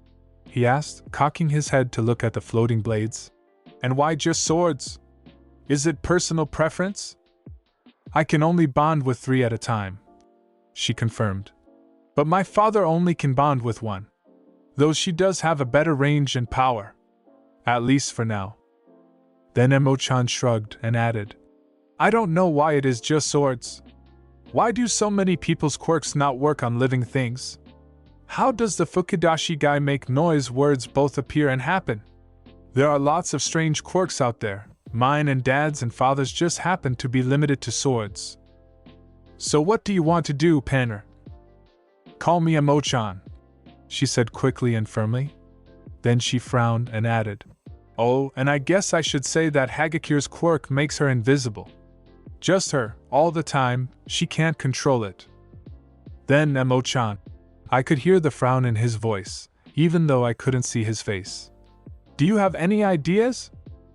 Well, she smirked. It doesn't sound like the villains have any special talents to hide the bomb, or anything. So it sounds like a straightforward dust-up to me. But for a little strategy, I suppose you could soften the walls or floors, so I can cut through them and surprise them. Hello, young heroes. All Might boomed as he walked into the room. If you would please come with me? Emo-chan and Hananuki-san followed him outside. Down the street that was now completely soaked and had a small river rushing from the iced-up building to the grate. To the last building on the block. We have tracked a pair of villains to this building, he told them. They have weaponized flu virus. It is highly contagious, has a near-perfect mortality rate, and they plan to disperse it across the entire prefecture. You must stop them before their aerosol fogenator is fully powered up. I will leave you to it starting now. They ignored the door. Instead, Hananuki-san walked over and placed his hands on the wall. The change was barely visible. When he removed his hands, the brick wobbled slightly. Then Emo-chan gestured. Clarent and the katana flashed, and a circle fell in. She deliberately angled the cuts so gravity pulled the brick plug free. They seemed ready to jump in, but paused when they saw what the rest of us had already seen. There were strips of capture tape everywhere. Each one was about 25 centimeters long. Some were just lying on the floor. Others fluttered loosely, stuck to the walls or ceiling by a tiny patch at one end. "What is this?" he asked. "Are they hoping we would just charge in and get stuck like the frog girl did?" Tsu frowned, both at his not remembering her name and at the misrepresentation of what had happened. Hagakure-chan, Emo-chan realized. The invisible girl? He looked around thoughtfully. Right, if she just carried around a roll of capture tape, we would see it, the swordswoman said. But this way, she can sneak around. He nodded. Grab a strip from close by and secure us. So what do we do? He continued after a second of thought. Go in back to back? Try to clear them out? Just stick close. Emo-chan grinned sharply. No complaint there, he said softly. They entered through the breach. Then Emo-chan set her 3 swords spinning around them. The hero pair shuffled forward, making sure not to step on the tape, on the off chance it would be counted against them. The whirling wall of death kept Hagakure at bay. If she was even there. I had lost track of her after the villain team finished setting out her ammunition. Probably like Hagakure-san intended. As they crept forward, suddenly some of the hanging strips of tape rustled. Emo-chan and Hananuki-san froze. The floating kukri spun out broadwise. If there was anything there, the small blade didn't connect. But as she pulled the shorter blade back in, one of the strips of tape rose off of the ground and wrapped itself around Hananuki-san's left wrist. Clarent and the katana stabbed, hilts first, at the space where Hagakure should have been. But there was a slightly demented giggle, and some of the other strips on the floor scattered, right up to the stairwell. There was a deliberate stomping sound, as the invisible villain went up. I was tempted to use clairvoyance to try to track her. But I didn't. 50 yen says the second floor is just like this. Emo-chan half sighed, half growled. No one is stupid enough to take that action. The softener shook his head. This is taking too long. Emo-chan looked at him. It's been almost 5 minutes, and we haven't even reached the second floor. If the next 2 are like this, and the bomb is on the 4th or 5th floor. You want to split up, he said. Of course not, she protested. A knight would never abandon a comrade. She purely sighed and shrugged. Just yeah, I could move a lot faster alone. Circling my boys around me is easy. Keeping you in mind and dodging the tape on the floor? Not so much. Go, he said. Hopefully your classmate will come after me, and you can take care of Rin. Emo-chan considered it. Then she held up a fist. He bumped it. She took off at a jog, her swords now varying their heights and spinning closer and faster. That swept the tape out of the way. For her creative way of getting around the villain's trap, an excellent fight against young Rin, and disarming the bomb, young Penryu is the MVP. Emo-chan huffed, but did not correct him. Well done, everyone, All Might said. We had all gathered outside in the street again, meeting back up with Vlad King and Aizawa-sensei. As I said earlier, you will be going over the results in class tomorrow. So I encourage you to think about what you did well, and what you could have done better. And with that, I will leave you with your homeroom teachers. With that, he vanished. So fast I barely noticed. I realized he had been in his muscle form for almost 3 hours, so he must be getting close to his limit. Well done everyone, he says, Monoma-san complained. But you spotlight thieves hogged all the MVP spots. That's not true, Karo, Su croaked. Shiozaki-san and Komori-san were both MVPs. And we might have had a third one, Itsuka-san said, stepping up beside him. If someone hadn't disqualified himself using a quirk he didn't fully understand. That's not my fault, he protested, looking a little green again. My own teammate sabotaged me. He didn't tell me that it would have that sort of drawback. And yet, he followed your example and did the same thing to himself. Kendo shook her head. Either way, you glory-hound jerks of Class 1A better watch yourselves next time. He was cut off as Itsuka knocked him out a moderately enlarged karate chop to the neck. Nice to meet you all, she said, and then dragged him away, as the rest of 1B left. You are my destined rival, Tokoyami-san said softly, staring at Shimuka-san's back as she exited. She didn't appear to hear him, but I did. And Cassandra blinked at him. / their powers do seem opposed, / I told her silently. / given how he has been looking at her, / Cassandra-chan's sign, / and where, I don't think her powers are his main concern, / Were the rest of you watching Izuku and Tsu sparring? Mikoto asked sharply. It did seem more like practice than a real fight. Momo nodded. And yet he implied they have not sparred in their training. It does seem like they have either been holding back, or have jumped ahead again. Ami mused. Cassandra, too, Kyoka added. Remember her and Ojiro going at it in the last Lions and Gazelles? That was only last Thursday, but they seemed more evenly matched back then. That could have been the type of fight in the open field. Momo countered, the most well-trained in martial arts of the 5 of them. Her quirk does seem advantageous in defensive combat. And today she was able to use the hallway to limit their movement somewhat. I have an idea, Ochako suddenly said. What if we think about some questions, and try to find out what they are up to, when we do the review tomorrow? It would make sense to be talking about it then, right? Ami considered it, as did Momo. And Mikoto and Jiro grinned. Okay, ladies, let's get down to business, she proclaimed, strolling casually through the crowd of villainesses. Don't want the boys showing us up. She was about average height for the group, despite the fact that she was Caucasian and they were mostly Japanese. The right half of her hair was red, the left half was blue. She was wearing a full-body catsuit, divided into 4 quadrants. The bottom right and top left sections were pure black. Then upper right quadrant was dark red, but was patterned to look decayed. The bottom left was blood red, but had claw-like tears out of it. The whole outfit wrapped tightly around her toned limbs and above average curves. She was carrying a sledgehammer like a cane, and had a gray tube on her belt. She reached the front of the room, and found the other women glaring at her. In the front was a shorter, more slender girl in a sleeveless, high-neck, maroon crop top and matching shorts and boots. Her brown hair trailed all the way down to her knees.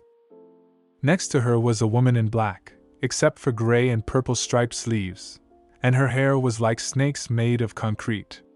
Behind them was a taller villainess in a short purple dress and a blue mask, her quirk giving her oversized gorilla arms. Who put you in charge, Gaijin? The brunette snapped. Her hair lifted and shaped into swords, spears, and even drills. She just smiled broadly at them. Then she leaped forward. She grabbed 2 of the brunette's follicular spears. As she did, they dropped down, as limp as normal hair. The brunette reacted well, trying to cut her with the hair swords. Unfortunately, they also stopped moving when they touched the Caucasian. She used the brunette's hair to pull the protester's face into her rising thigh. If she had wanted to seriously hurt the idiot, it would have been a knee to the chin or nose. The meat of her upper leg did less damage, just giving her opponent a bloody nose and mild concussion.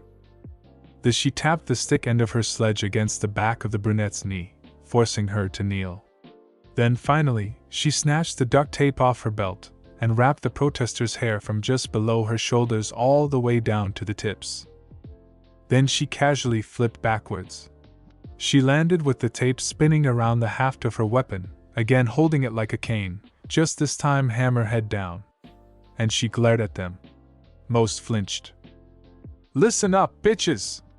You want to know who put me in charge? Sensei and Mr. S. I'm number 3 in the league, and the only reason that Smoky Bartender is ranked higher is because of his quirk."